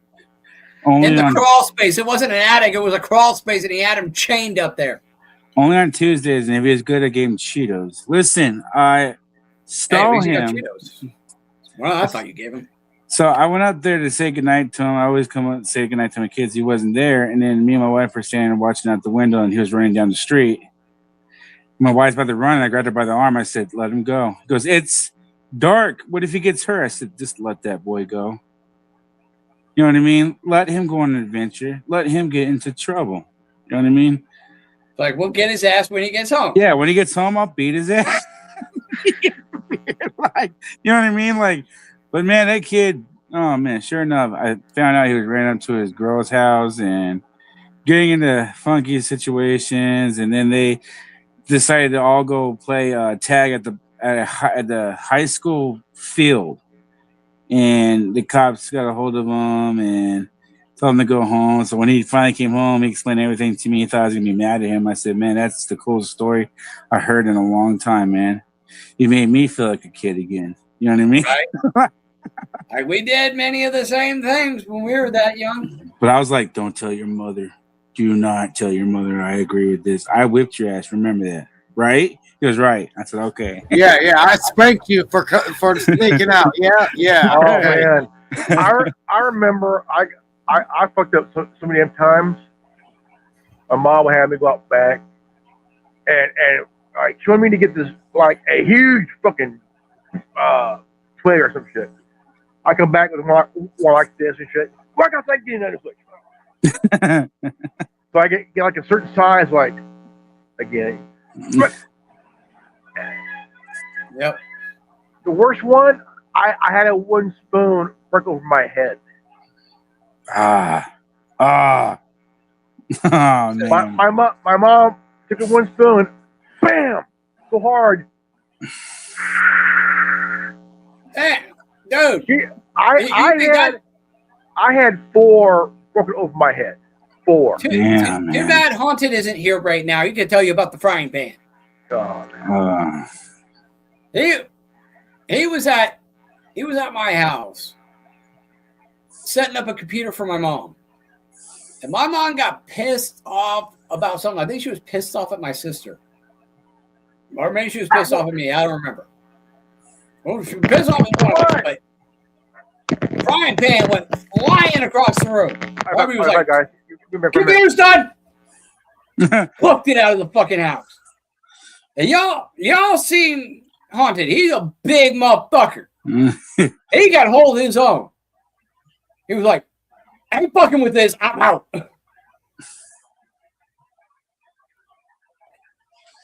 Yeah, we got away with some shit back in the day. Let me tell you. We did. We got away with a lot of shit, man. Man, staying in abandoned houses, sneaking into parties, messing with girls named Tanya. Anyways, I played the fat. You're gonna get us arrested. Shut up. I mean, we're past the statute of limitations on that shit, but like, damn. Oh man, me and Chris did some shit that would never mind. I better not even talk about it. It's bad. Thankfully, my sister was a fucking meth addict, and her and her boyfriend wound up destroying the evidence. Thanks, dumbasses. You may have taken away a lot of memories, but you destroyed a lot of evidence too. Well, it's a win-win if you think about it. Yeah. No, anything that went down is just all up here, and I ain't saying shit. No, I have no idea what you're talking about. Yeah, but you can't do shit like that. Like, you can barely walk around the streets anymore. Man, you can't even. If you look suspicious, you're gonna stop, and you're gonna get examined, and you're gonna. The cop system really bad right now, really bad. I mean, out here it's chill as fuck. Like I can walk down the street right now, no problem. I took a walk up to the post office. That's because you live in Tennessee. It's just right around the corner from my house. I fucking walked up to the post office with Reverend shit today to mail off his package. Well, that's what I'm saying. You live in Tennessee, bro. That's a whole different. That's like an own country right there. Man, I went to my mom. She walked away and left. I went about to use it. Oh man, fucking A-bomb went off in there, man. Holy crap! Told you not to eat all that Taco Bell, man. Hey, that was too much to go back. Dude, I want some. That was my mom, dude. Fuck, I'm hungry. Give me a minute. There he goes. Well, where do you want to take it now, guys? I think we covered most of it. I think we covered most of everything. Yeah, I think Bird should have just hung back for a minute. Because, I mean, we're pretty well done. I mean, what else could we really talk about? I think we covered a lot. Yeah, that was everything on the agenda. Yeah. Next week, tomorrow will be an off day for me. Okay, so no Great Jedi TV? No, that'll be next week. Okay, so yeah, I might take the day off too. I kind of need a little R&R. I might go see a movie tomorrow or something. I don't know. Like, I need some R&R. I am working myself too damn hard. You know, between work, doctor's appointments, and everything else I got going on, I need a little R&R. So I think I'll go see a fucking movie tomorrow. So we'll pick this up again next week on Monday. So Tuesday will be a TBD, to be determined topic. Not tomorrow. No, well, I'm not doing shit tomorrow. No. Great Jedi TV and Tin Man TV. We're gonna take a day off and just enjoy the day. Like I am going to give myself a day off. So I got doctor's appointments and all kinds of shit going on after the fact. So I'm Tuesday. I ain't got shit going on. But Great Jedi TV will be broadcast on Thursday on Rumble. And alrighty. There's a birdie. So Birdie, do you have any other topics or anything you want to talk about? Are you about done? Pretty much. I mean, we can't really think of anything, and we're pretty much decided that we're all just going to take tomorrow off. I'm probably just going to go see a movie. What movie you're gonna? Oh, you're gonna see that other movie, that one movie? I'm not sure which one I'm going to see yet. I want to see either He-Man or Mortal Kombat. Is Mortal Kombat still playing? I already watched Mortal Kombat. It's pretty fan servicey, but they make it work. Bro, I've seen it too. It's not bad. 1 out of 10. So it's worth seeing? Solid 7 out of 10, bro. Okay. I want to see if it's still playing.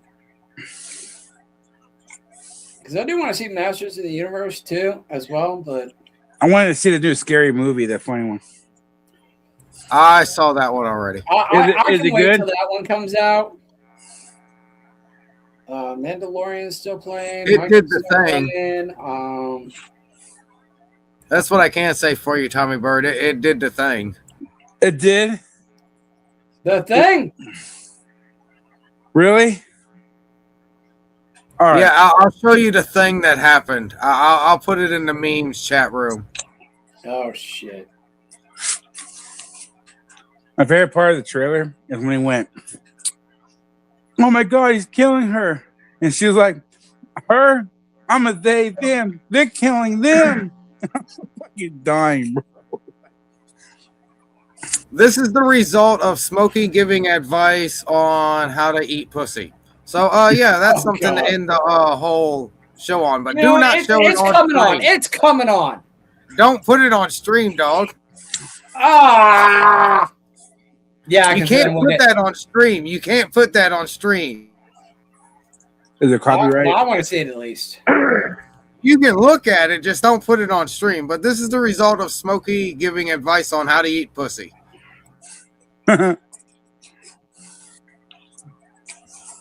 Left, right, God left, dang it. right. What the fuck? Yeah! And that was in the movie? That's in the movie, and guess what happens 3 seconds after that? He literally tries to light it up. Nice. What do you expect from getting advice from Smokey on how to eat pussy?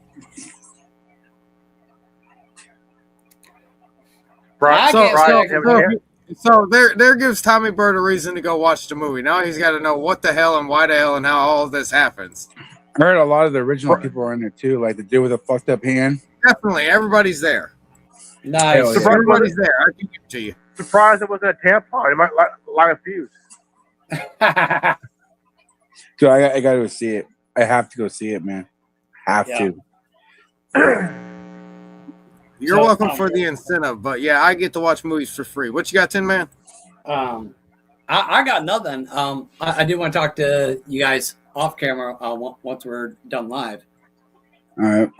If you guys are available. I'm there. Bird, you free? You free to vid chat privately? Yeah. All right, cool. Just give me a call, man. Cool deal. I will set up the group chat when we're done here. But I think we're pretty well done here, unless anybody's got something else they want to talk about. No, we're good, man. Yeah, We're good, man. everybody make sure they do their homework for next week. Yes, yeah. Okay. We will do our homework again. We're going to be covering those CIA documents for next week, and we'll just go as long as we go. Dude, I'd say one of our talks should be like something that's funny.